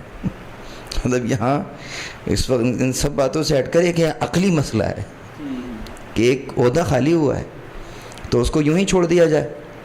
یعنی ایک شخص نے کہا، کچھ لوگوں کا بیان کہ بھائی رسول اللہ چونکہ اب چلے گئے تو اب کوئی بھی نہیں ہے، اب لوگ خود سب اپنے کام کریں گے۔ ہاں، انہوں نے انکار کر دیا مولا علی کا بھی اور اوصیہ کا بھی انکار کر دیا، اور وہاں آ کے کھڑے ہو گئے کہ کوئی ہے ہی نہیں۔ کچھ لوگوں نے غدیر کو مانا اور پھر ہوتے ہوتے ہوتے جب چلو کسی طرح سے ہو گئے 255 ہجری تک آ گئے، غیبت شروع ہوئی تو اب یہ بھی وہیں آ کر کھڑے ہو گئے کہ وہ جو پہلے والے لوگ کھڑے ہوئے تھے کہ بھائی رسول اللہ کے بعد کوئی نہیں ہے۔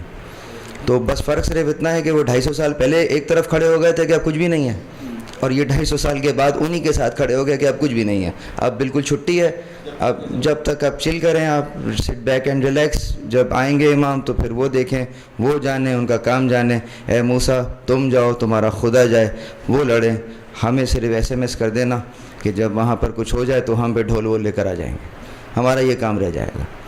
تو یہ عقل مسئلہ ہے، وہ خالی نہیں رہ سکتی جگہ، وحی نہیں آئے گی، وحی لینے کے لیے نہیں چاہیے، قاضی تو چاہیے، حکم تو چاہیے، نافذ نفاذ تو چاہیے۔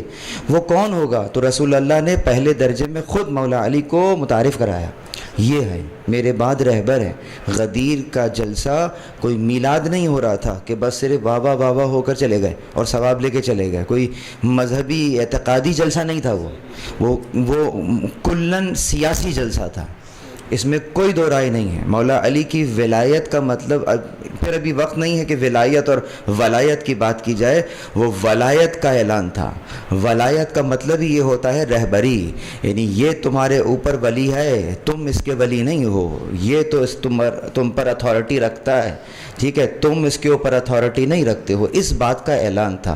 یہ چیز سقیفہ میں چھین لی گئی، جس کا جو ہمارا کیس ہے، جو ہمارا مقدمہ ہے، وہ یہی ہے کہ یہ حق رہبری ائمہ سے لے لیا گیا جو کہ انہیں اللہ نے دیا تھا، اور اس کے یہی ہمارا اور کیس۔ ورنہ مولا علی سے ولایت کوئی لے سکتا ہے، یعنی کہ جو کمالات ان کو حاصل ہیں، جو علم انہیں حاصل ہے، جو مشروعیت جسے آپ کریں، جو پروردگار عالم کی طرف سے جو ان کا مقام ہے، اس مقام کو کوئی چھین نہیں سکتا۔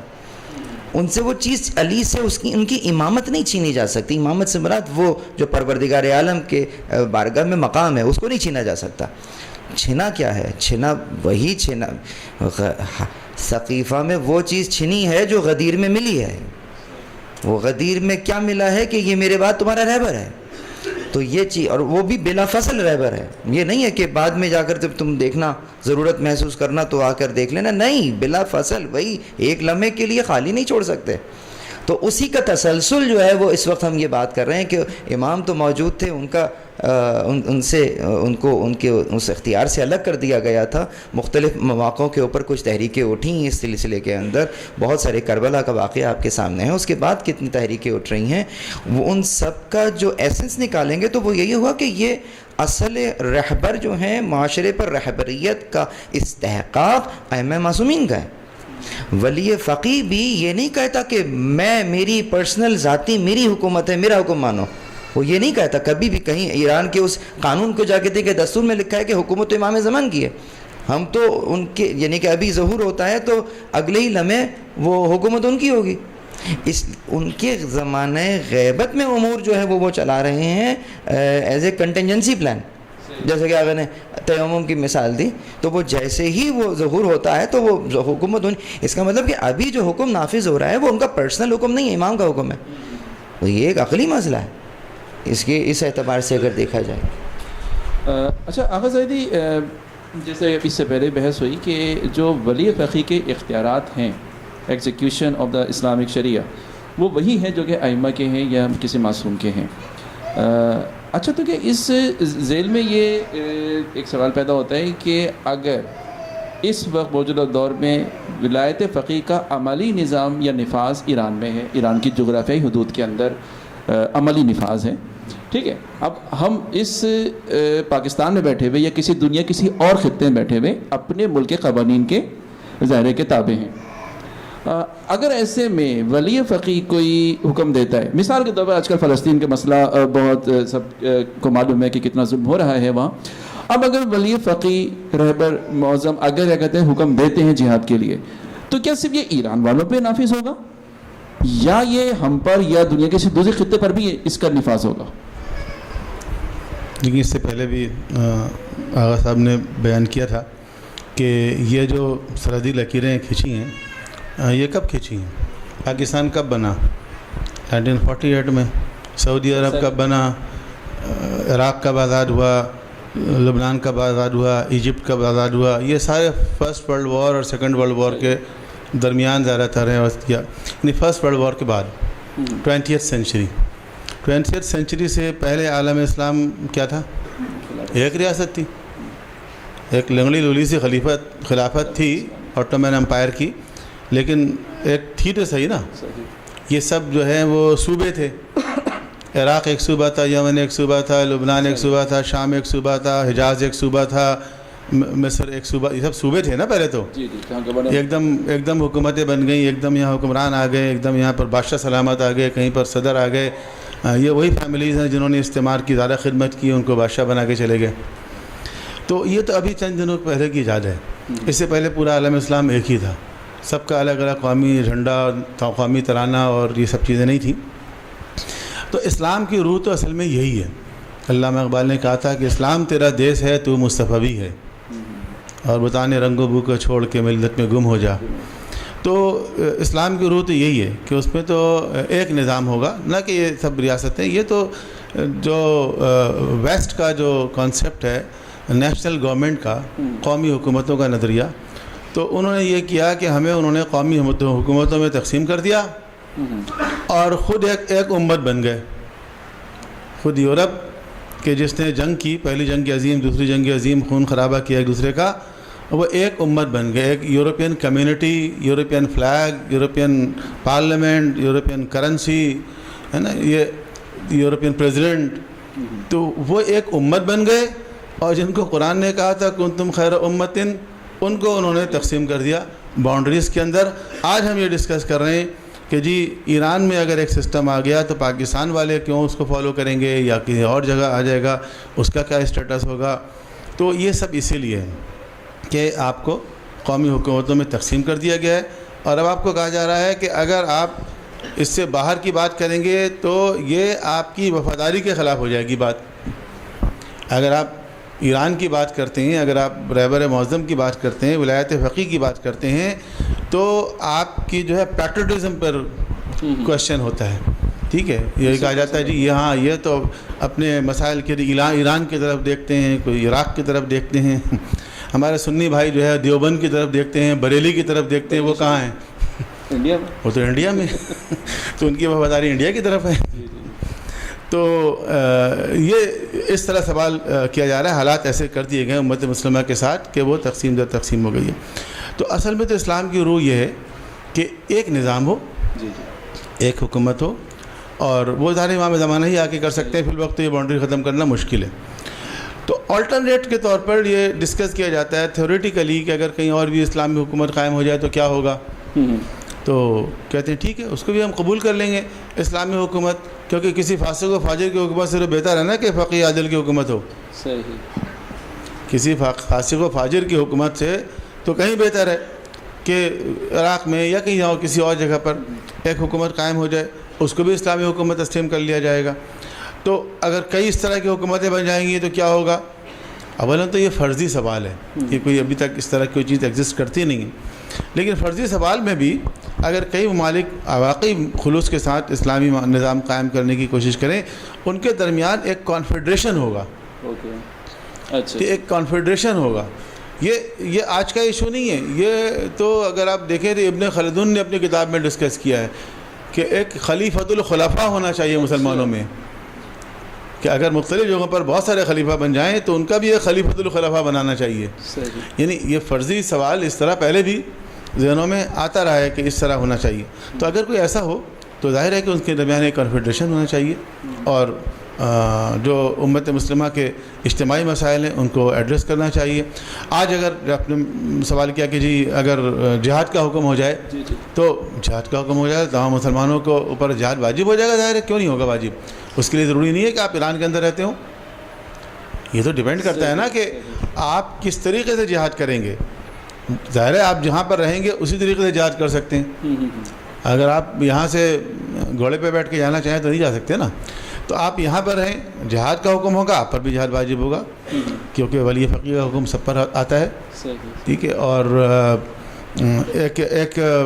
ایک مرجع تقلید جو ہوتا ہے وہ بھی اگر حکم دے دے، اگر صرف فتویٰ دے تو اس کے مقلدین کے اوپر ہوتا ہے صرف، لیکن اگر حکم دے دے، مثلا آیت اللہ سیستانی اگر حکم دے دیں کہ جہاد واجب ہے تو پھر سب پر واجب ہوگا.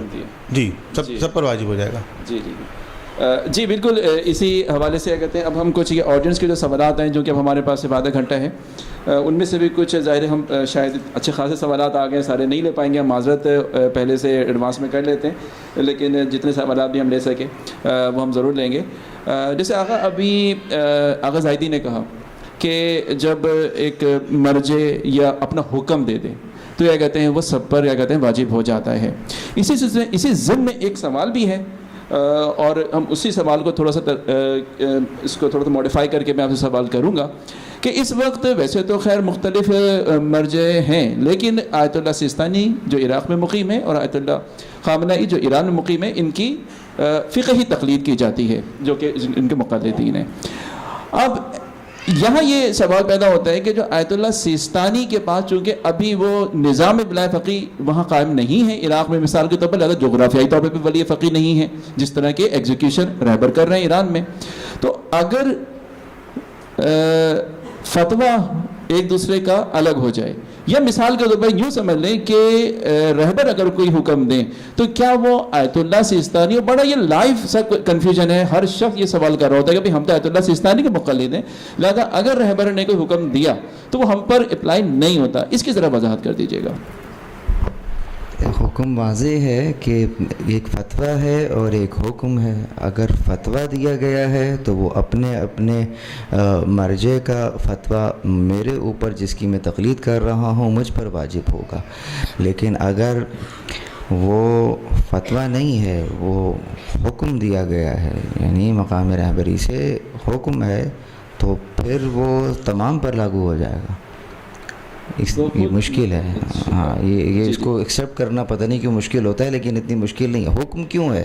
وہ ابھی ہم ساری بحث جو کر رہے تھے کہ جیسے ایک خلفاء کا بھی ایک خلیفہ ہونا چاہیے، وہاں سے بھی اس کا ریشہ نظر آ رہا ہے کہ جب نفاذ کی بات آتی ہے تو یقیناً پاور کسی ایک جگہ پر رہے گی تبھی تو وہ نافذ ہوگا، ورنہ کیسے نافذ ہوگا؟ نظام چلانے کے لیے پاور کسی ایک جگہ سے اس کو ایگزیکیوٹ کیا جائے گا معاملے کو.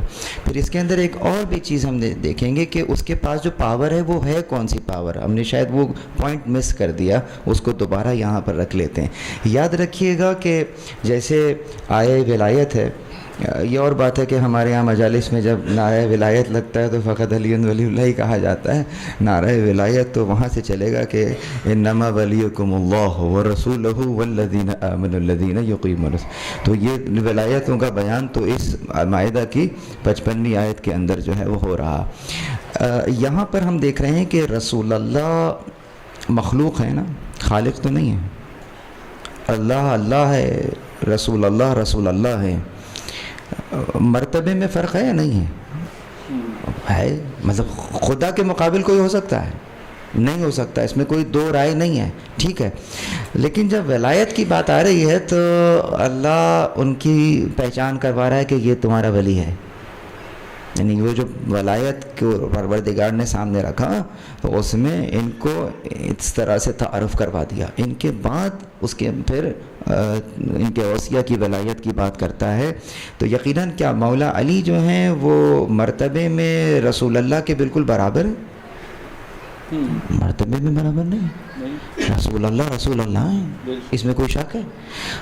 لیکن جو مولا علی ولایت رکھتے ہیں، کیا اس ولایت میں کوئی فرق ہے؟ نہیں. اس کا مطلب یہ ہے کہ ظاہری مرتبہ منصب کے اختیار کو کم یا زیادہ نہیں کرتا. جو منصب کا اختیار ہے وہ وہی ہے. اب اگر رسول کو اختیار حاصل ہے کہ وہ کسی حکم کو نافذ کرے گا تو وہ یہ نہیں ہوگا کہ نہیں وہ اس پہ نافذ ہو جائے گا، وہاں نہیں ہوگا، یہاں نہیں ہوگا، وہ سب پر نافذ ہوگا. یہی حق اوصیہ رکھتے ہیں، تو جب وہ حکم کو نافذ کریں گے تو سب پہ نافذ ہو جائے گا. ہم یہی بحث کر رہے ہیں کہ اس چیز کی کنٹینیوٹی چاہے وہ اضطراری حالت کے اندر ہی ہو رہی ہے، اب حکم نافذ ہو رہا ہے تو اب ہم کیا یہ بحث کریں گے کہ کس پر نافذ ہوگا کس پر نہیں ہوگا؟ تو یہ بحث وہاں کیوں نہیں کی تھی جو ادھر سے حکم نافذ ہو رہا تھا کہ نہیں صرف اس پہ نافذ ہوگا اس پہ نہیں؟ بہرحال حکم پر سب پہ نافذ ہوگا. ٹھیک ہے، اب اگر کوئی اعراض کرتا ہے انڈیویجولی طریقے سے تو ٹھیک ہے، وہ ایک الگ مسئلہ ہے کہ یہ یہاں سے اتنی شد و مت کے ساتھ اس کے پیچھے نہیں جائیں گے کہ طاقت کا استعمال کریں گے، ایسا نہیں ہوگا. لیکن بہرحال حکم جو ہے اس کا نفاذ تو ہے ان کے اوپر. چیز میں تھوڑا سا آپ کی اجازت سے دو نکات کا اضافہ کروں. نمبر 1 تو یہ ہے کہ 2 طرح کی اپروچز ہیں. ایک اپروچ ہے ولایت والی اپروچ، اور ایک اور اپروچ ہے، اور وہ یہ ہے کہ مثلا امیر المومنین کی حکومت ہے. امیر المومنین کی جو ٹیریٹری ہے اس کے اندر شام سے کچھ دہشت گرد آتے ہیں، کارروائی کرتے ہیں، چلے جاتے ہیں. کئی واقعات ہوئے نا ایسے. تو نجم البلاغہ میں خطبہ جہاد کا پس منظر دیکھیں آپ. علی علیہ السلام نے کیا بگاڑ لیا ان کا؟ کچھ نہیں کر سکے. وہ آئے، کارروائی کر کے چلے گئے، اور الٹا سارا اپنے جو خطبہ دیا ہے وہ اپنے ساتھیوں کے لیے دیا. اے مردوں کی صورت والے نامردوں، یا اشبہ الرجال ولر رجال، تم نے میرا دل پیپ سے بھر دیا ہے. تو ایک اپروچ یہ ہوتی ہے کہ جی وہ تو ان کی ٹیریٹری سے باہر نکل گئے، وہ ان کے رینج میں نہیں آ رہے، ان کی پکڑ میں نہیں آ رہے. تو اصل میں تو اتھارٹی وہاں چلتی ہے کہ جہاں آپ کا کنٹرول ہوتا ہے، قلمرو جہاں تک. Of course. تو ہم اسلامی حکومت کے اندر ہے ہی نہیں، تو ہم اس رینج سے باہر ہیں. اسلامی حکومت جہاں پر ہے ہم اس رینج سے باہر ہیں، تو ہم پر تو وہ چیز اپلائی نہیں ہوتی، ظاہر ہے ہم تو باہر نکلے ہوئے. ٹھیک ہے، ایک سارا سے منطق تو یہ ہے. اب ایک دوسری منطق ہے، یہ وہ والی منطق ہے کارروائی کرو اور بھاگ جاؤ. اب ایک دوسری منطق ہے. دوسری منطق یہ ہے کہ فرض کریں کہ آپ ہارون الرشید کے دور میں ہوتے. ٹھیک، تخت حکومت پر ہارون بیٹھا ہوا ہے، اور جو صاحب ولایت ہے وہ قید خانے میں ہے، تہ خانے میں ہے. آپ کی وابستگی کس سے ہوتی؟ تخت والے سے ہوتی یا قید خانے سے ہوتی؟ آپ کہیں گے جی ہم تو ولایت کے سلسلے والے ہیں، ہمارا تو رابطہ صاحب ولایت سے ہوگا چاہے وہ قید خانے ہی میں کیوں نہ ہو. تو ایک اپروچ یہ ہے کہ ہم جو ہے وہ خط ولایت والے ہیں، ہمارا جو رابطہ رہے گا وہ صاحب ولایت سے ہوگا. ہم اس سیاست میں ہیں نہیں ہیں، اسلامی حکومت بھی قائم نہیں ہو، پھر بھی ہم چونکہ اس خط ولایت سے وابستہ لوگ ہیں تو ہمارا جو رابطہ ہے نا وہ صاحب ولایت سے ہوگا، ادھر ادھر سے نہیں ہوگا. تو چاہے کسی اور پر وہ اثر ہو یا نہ ہو، ہم اس کے پابند ہیں، چاہے ہم اس ریاست میں رہتے ہیں یا نہیں رہتے. تو یہ والی اپروچ ہے. تو یہ 2 الگ الگ طرح کی جو ہے نا وہ اپروچز ہیں، تو دونوں میں الگ الگ جو ہے وہ جواب سامنے آتا ہے. ایک دوسری بات کیا تھی میں بھول گیا، وہ ابھی ہم نے سوال کیا ہی نہیں تھا آقا. نہیں میں وہ پہلے والے سوال پہ ہی میں اضافہ کر رہا تھا. میں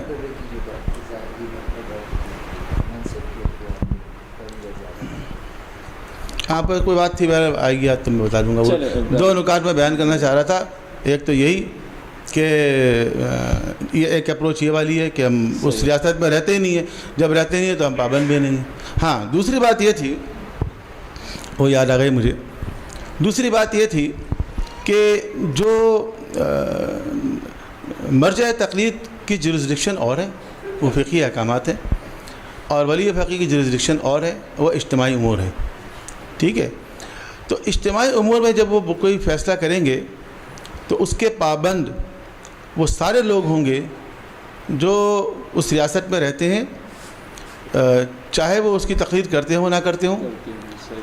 اور نہ صرف وہ پابند ہوں گے بلکہ دوسرے مجتہدین بھی پابند ہوں گے جو اس ٹیریٹری میں رہتے ہیں. جی، باہر والے نہیں.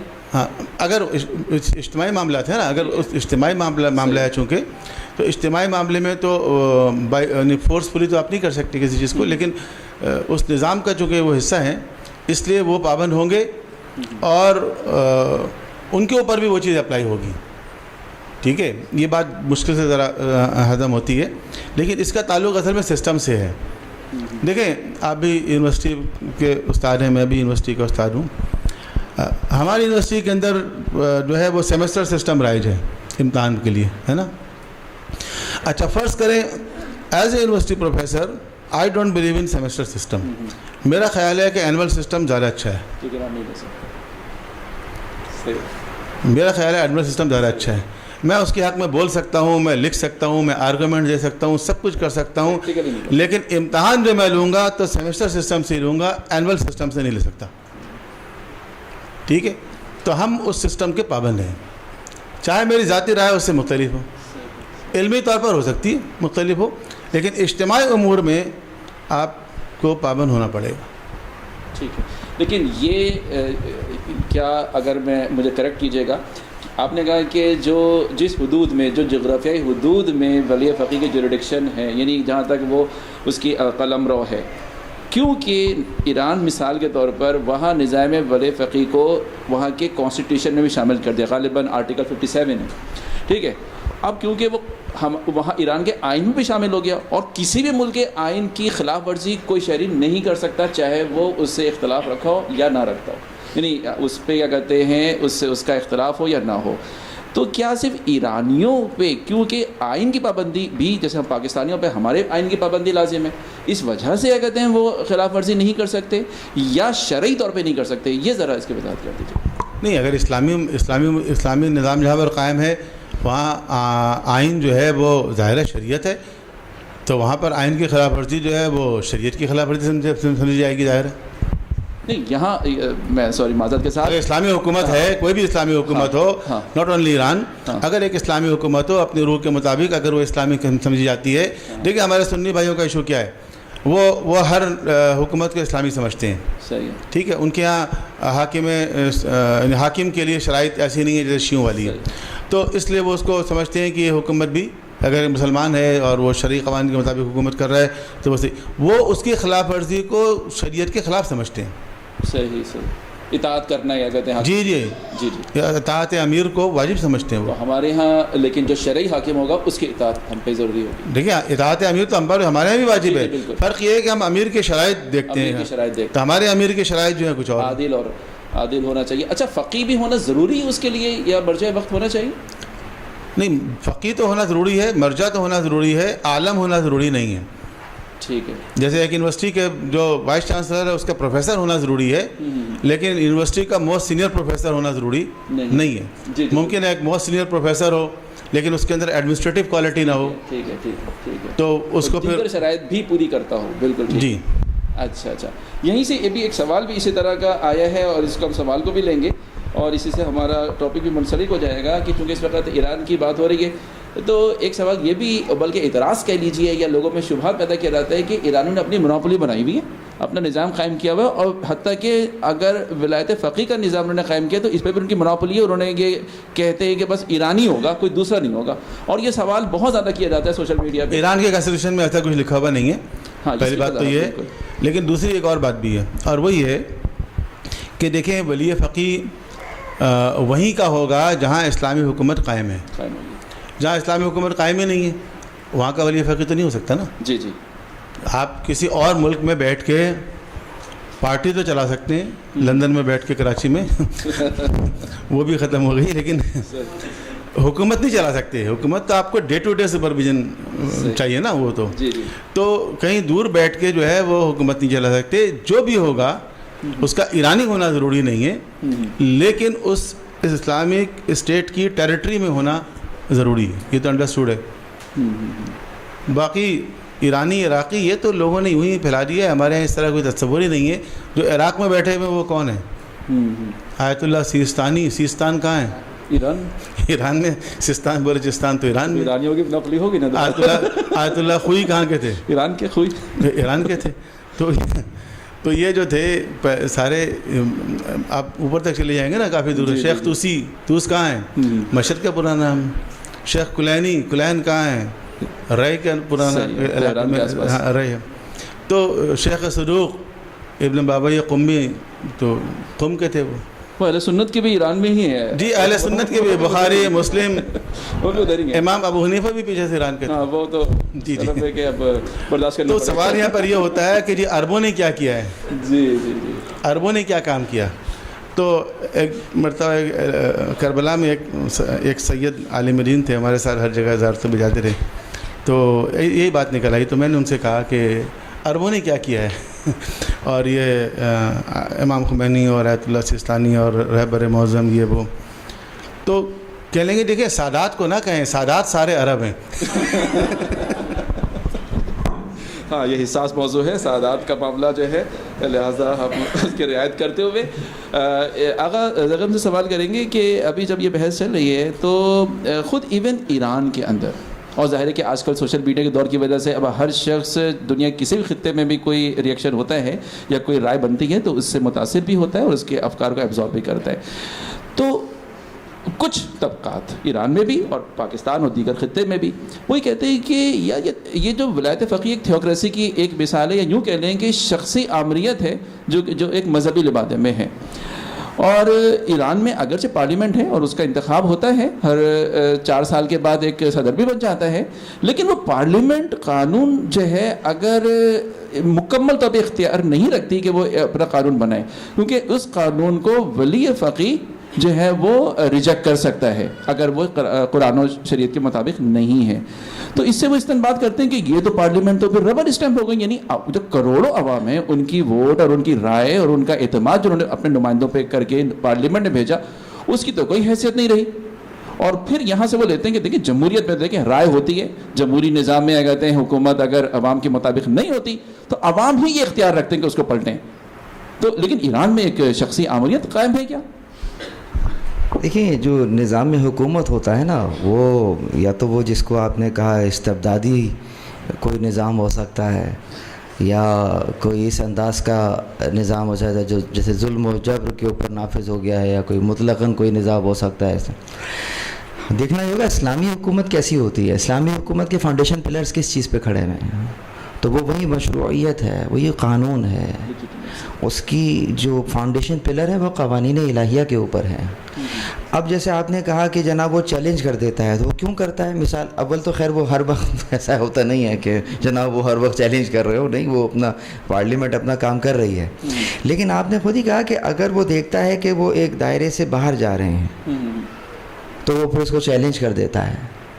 تو اس کا مطلب خود اس سوال کے اندر ہی اس کا جواب کا ریشہ یوں موجود ہے کہ چونکہ یہاں کوئی حکم خدا ہے کہ جس کی حکم عدولی ہو رہی ہے, اور وہ چیز جو ہے وہ اس دائرے سے باہر جا رہی ہے تو وہ اپنی شرعی ذمہ داری ادا کرتا ہے اور اس کو نافذ کرتا ہے. تو یہ اس کا اپنا ذاتی حکم نہیں ہوتا ہے, حکم خدا ہی پھر سامنے آ جاتا ہے. یعنی کہ چونکہ اس بنیاد سے اگر ہلیں گے تو پھر یقیناً کہ اس کو سامنے آنا پڑے گا, اس کو اپنی شرعی ذمہ داری ادا کرنی پڑے گی.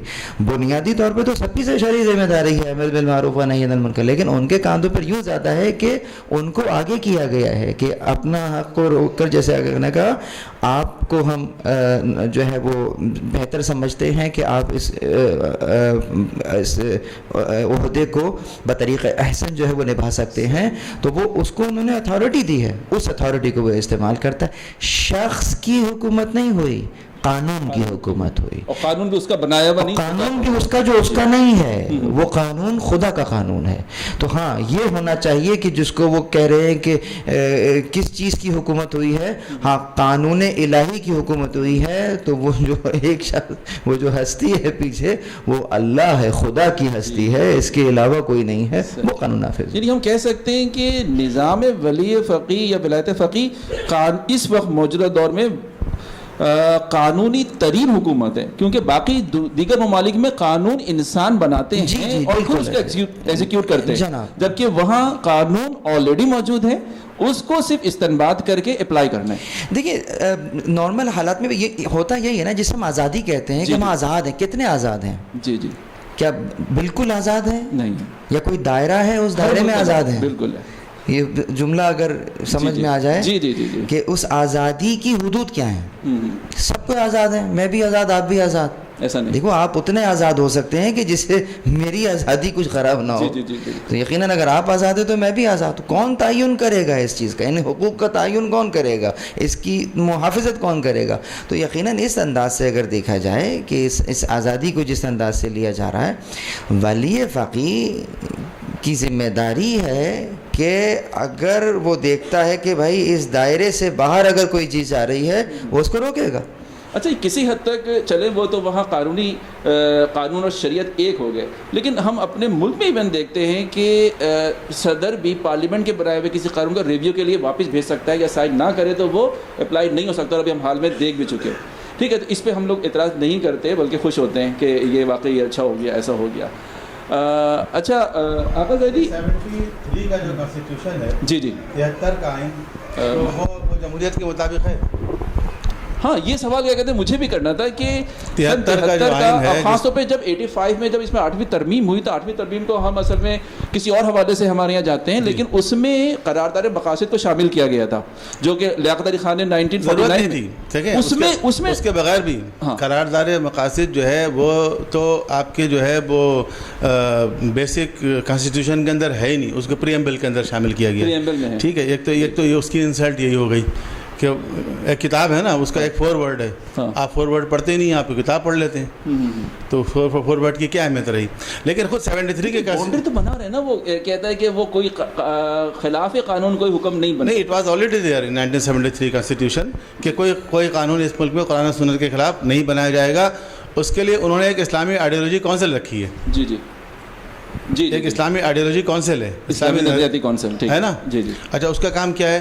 اس کا کام یہی دیکھنا تو ہے کہ پارلیمنٹ میں کوئی ایسا قانون سازی تو نہیں ہو رہی ہے کہ جو قرآن و سنت کے خلاف ہے, اور اگر ایسا کوئی قانون ہوگا تو اسلامی آئیڈیالوجی کونسل اس کو اپنی سفارشات پیش کر دے گی اور رکوا دے گی. لیکن وہ صرف سفارش کرے گی, بس فرق یہ ہے کہ اس کے اندر اس کے پاس اتھارٹی نہیں ہے, اس کو صرف جو ہے وہ اس لیے رکھا گیا ہے کہ وہ سفارش پیش کر سکتی ہے, لیکن اس کی سفارش جو ہے وہ بائنڈنگ ہے پریزیڈنٹ کے اوپر. صحیح جی, وہ پابند ہے. اگر اسلامی نظریاتی کونسل کسی چیز کو قرار دے رہی ہے کہ غیر اسلامی ہے تو وہ قانون اس ملک میں نہیں بن سکتا. صحیح. تو اب آپ اس کو کیا کہیں گے؟ جمہوریت کے خلاف ہے یہ. دیکھیں یہ جو چیز ہے نا, یہ فلٹر یہ ہر اس ریاست میں ضروری ہے کہ جو کسی آئیڈیالوجی کی بنیاد پر قائم ہوگی. جی جی جی, کوئی بھی آئیڈیالوجی, وہ اسلام ہو, وہ سوشلزم ہی کو نہ ہو. جی جی, ایک سوشلسٹ کنٹری کے اندر بھی ایسا قانون نہیں بن سکتا جو سوشیولوجی کی فلسفی کے خلاف ہو. سوشیولوجی کہہ رہا ہوں, سوشلزم. ایک سوشلسٹ کنٹری کے اندر ایسا قانون نہیں بن سکتا جو سوشلسٹ فلسفی کے, سوشلزم کے خلاف ہو. ٹھیک ہے, تو وہ اس کے اندر ضرور کوئی ایسی فلٹر رکھیں گے. ہاں, جو اس وقت جیسے یورپین ڈیموکریسی ہے جو مادر پدر آزاد ہے, جس کے اندر ایسا کوئی چیک ہی نہیں ہے, صحیح ہے, تو وہاں پھر بہت ساری خرابیاں بھی سامنے آتی رہتی ہیں. اچھا, آڈینس کی طرف سے بھی جو سوالات آئے ہیں ہم نے اس میں سے کچھ اپنے سوالات میں شامل بھی کیے ہیں. مزید کچھ سوالات لیتے ہیں. ایک سوال یہ کیا گیا ہے کہ ولایت فقیہ کے نام پہ لوگ شخصیت پرستی کرتے ہیں. اگرچہ آپ لوگوں نے ابھی کوئی جواب دیے ہیں اسی میں شامل ہے, لیکن ذرا اس کو خاص مخصوص شخصیت کے حوالے سے اگر ہم دیکھیں کہ وہ لوگ کہتے ہیں کہ اس میں وہ لوگ ایون غالی ہونے تک کا بھی بات کی جاتی ہے, غلو کرتے ہیں اب ولایت فقیہ پہ, کہ آپ شخصیت پرستی پہ آ جاتے ہیں. اور جو کچھ وہ رہبر بیان کرتے ہیں اس کو, جیسے ابھی یہاں بات بھی ہوئی تھی کہ وہ سب پر ہے, اس کی وضاحت اگرچہ کر دی گئی ہے کہ حکم کی جو ہے اطاعت ضروری ہے, لیکن فتوے کی جو ہے وہ ہر شخص اپنے مجتہد کی کرے گا. لیکن سوال اسی سے ریلیٹڈ ہے کہ آیت اللہ خامنئی کی اور آیت اللہ خامنئی کی جگہ جگہ تصاویر لگتی ہیں, اور حتیٰ کہ یہاں ایک تھوڑا سا ہارش ورڈ بھی لکھا ہوا ہے کہ پوجنے لگ جاتے ہیں. تو اس میں ہم کیا آپ کا تبصرہ ہوگا کہ کیا ولایت فقیہ کا نظام جو جس ملک میں ہم بیٹھے ہیں وہاں نہیں ہے عملی طور پہ, تو اس سلسلے میں کہتے ہیں ہماری کیا ذمہ داری ہوگی کہ ہم کس حد تک ولایت فقیہ کے نظام تک سے ریلیٹ رہیں؟ نہیں, کس حد تک ریلیٹ رہیں وہ تو بیان ہو چکا کہ حکم خدا سے کس حد تک ریلیٹ رہیں گے. نؤمن ببعض و نکفر ببعض, کہ بعض کا اقرار کریں گے اور بعض کو چھوڑ دیں گے, یا کافتاً پورے کے پورے ہم اس کو لیں گے. تو یقیناً پروردگار عالم حافظ, اچھا سمجھ گئے, کون سے حافظ؟ بالکل ٹھیک ہے, اتنا ہی کہا جا سکتا ہے. راحیل شریف کی تو لگتی رہی ہے. نہیں, آپ دیکھیے یہ اصل میں یہ سوال جو ہے نا, کچھ سوال ہوتے ہیں جو جاننے کے لیے نہیں ہوتے, مطلب خدا نخواستہ یہاں کی بات نہیں کر رہا, جو اعتراض اٹھتے ہیں وہ اعتراض برائے اعتراض کے لیے اٹھ رہے ہوتے ہیں. یقیناً آپ جب کسی ایک کو وہ اتھارٹی دیں گے تو وہ ایک ہی ہوگا نا. اب اگر اس کی تصویر اگر کہیں لگی ہوئی ہے تو یہ شخصیت پرستی ہے, یا وہ کسی نظام کا جو ہے وہ ریپرزنٹیٹیو ہے سامنے موجود ہے, تو تصویر تو یقین شخص تو کوئی ایک ہی ہوگا. اس کو آپ شخصیت پرستی کہہ دیجئے ہیں. کل کو پھر ہم اگر کسی امام کا نام لیں تو کیا امام کی قول پہ عمل کرنا بھی شخصیت پرستی ہوگی ہیں, یا اللہ تعالیٰ نے جو ان کو وہ مقام دیا ہے؟ تو اگر وہاں پر یہ سوال نہیں اٹھ رہا تو یہاں کیسے اٹھ رہا ہے؟ سوال ہے. جس طریقے سے بت پرستی کا کہا جا رہا ہے, اگر خدا کے مقابلے میں کسی کو بھی تصور کر لیتا ہوں تو کیا یہ توحید ہے؟ اگر میں کہوں کہ معذرت کے ساتھ, ویسے ہمارے یہاں وہ جیسے آگے بتا رہے تھے نا کہ پہلے ہم غیروں کو بتاتے تھے, اب ہم اپنوں کو بتاتے ہیں, کہ ہمارے ذہنوں میں جو ایک نظام ہم نے لے کر بیٹھ, مثال کے شفاعت کا نظام ہے, تو ہم نے اپنے ذہن میں شفاعت کا نظام ایسے لیا ہوا ہے جیسے اور جگہوں کے اوپر بہت سے قصے سننے کو ملتے ہیں, بڑے بڑے فلاں شیخ اور وہ شیخ کہ جناب فرشتے آ رہے تھے, فرشتوں سے تو کبھی بنتی نہیں ان کی, تو وہ مار پیٹ کے الگ کر دیتے ہیں ان کو. وہ خدا کے قانون پر عمل کر رہے ہوتے ہیں اور وہ ایک دم آتے ہیں کہ ہمت کیسے ہوئی میرا آدمی ہے اس کو ہاتھ لگانے کی. تو مطلب پروردگار عالم کی حکومت وہاں پر وائڈ اینڈ نل ہو جاتی ہے, کیوں شیخ صاحب آ گئے سامنے. تو اسی قسم کے کچھ تصورات اٹھتے اٹھتے ہمارے یہاں بھی آ گئے کہ ہم نے ائمہ کو خدا کے پیرالل ایک گورنمنٹ کے طور پہ سمجھا ہے کہ بھائی اللہ نے تو یہ کر دیا تھا اور فرشتے ڈال رہے تھے, انہوں نے کہا خبردار اس کو, تمہاری ہمت کیسے ہوئی اس کو ہاتھ لگانے کی. تو یہ ہمارے ذہن میں کرپشن کا تصور ہے جو ہم نے منطبق کیا ہے ائمہ کے اوپر اس طرح. تو اصلاً وہ خدا کے نظام ہی کا حصہ ہے, وہ الگ نہیں ہے کوئی, اسی شفاعت بھی ادھر سے ہی ہوگی ان کے وسیلے سے. تو اس اگر کوئی اس انداز سے کسی امام یا کسی رسول کو بھی اگر یوں سامنے رکھ لے کہ خدا کے مقابلے پہ کوئی چیز ہے تو شخصیت پرستی کا ٹیگ تو اس کے اوپر بھی لگ جائے گا اس اعتبار سے, اگر خدا سے کاٹ کر وہ تصور کر رہا ہے. لیکن اگر اسی ذیل میں لے رہا ہے تو یہ ولایت فقیہ جو ہے وہ کوئی الگ جاپان سے تھوڑی آئی ہے, مطلب یہ اسی طرف سے آئی ہے نا, یہاں سے پروردگار عالم اپنے رسول کی ولایت کا بیان کر رہا ہے, ائمہ کی ولایت کا بیان کر رہا ہے, تو اسی کے استمرار کے لیے اسی کی تسلسل کا جو ہے وہ یہ شاکل ہے ولایت فقیہ ہے. بالکل درست ہے. اچھا اب آج کیونکہ جی بالکل آگا کہ یہ جس چیز کو آپ سمجھ رہے ہیں کہ غلو, جیسے دوسرے لوگ ہمیں کہتے ہیں کہ یہ لوگ ائمہ کے بارے میں غلو کرتے ہیں, تو اگر ہم کہتے ہیں وہ معصوم ہے تو سمجھ لیں غلو کرتے ہیں، اگر ہم وہ کہتے ہیں وجہ اللہ ہے تو غلو کرتے ہیں، اگر ہم کہتے ہیں کہ وہ عین اللہ ناظر ہیں، اللہ کی وہ آنکھ ہے جس سے وہ مخلوق کی نگرانی کر رہا ہے، امام کے بارے میں کہتے ہیں وہ کہتے ہیں غلو کر رہے ہیں. تو دیکھنا چاہیے کہ ایکچولی وہ کس کانٹیکسٹ میں کوئی بات کی جا رہی ہے، ٹھیک ہے، اسی کانٹیکسٹ میں ہوتا ہے. ابھی مثال کے طور پر ایک بحث چل رہی ہے، کچھ لوگ اس پہ اظہار خیال بھی کر رہے ہیں اور غیر ضروری طور پر اس کو کنٹروورشل بنا رہے ہیں. مثلا کسی نے کہہ دیا حسین وقت، تو آگ لگ گئی بعض لوگوں کو، یا حسین وقت کیسے کہہ دیا ہے، اور کسی کو کہہ دیا مالک اشتر زمان.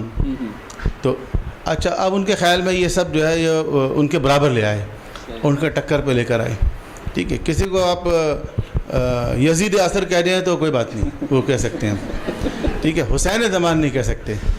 حالانکہ آپ کسی کو یزید کہہ دیں یا کسی کو حسین کہہ دیں یا کسی کو مالک اشتر کہہ دیں تو اس سے مراد ہرگز یہ نہیں ہے کہ آپ نے ان کے برابر کر دیا. آپ نے ایکچولی ان کی ایک تمثیل بیان کی، ایک مثال دی، اور وہ اس کے برابر نہیں.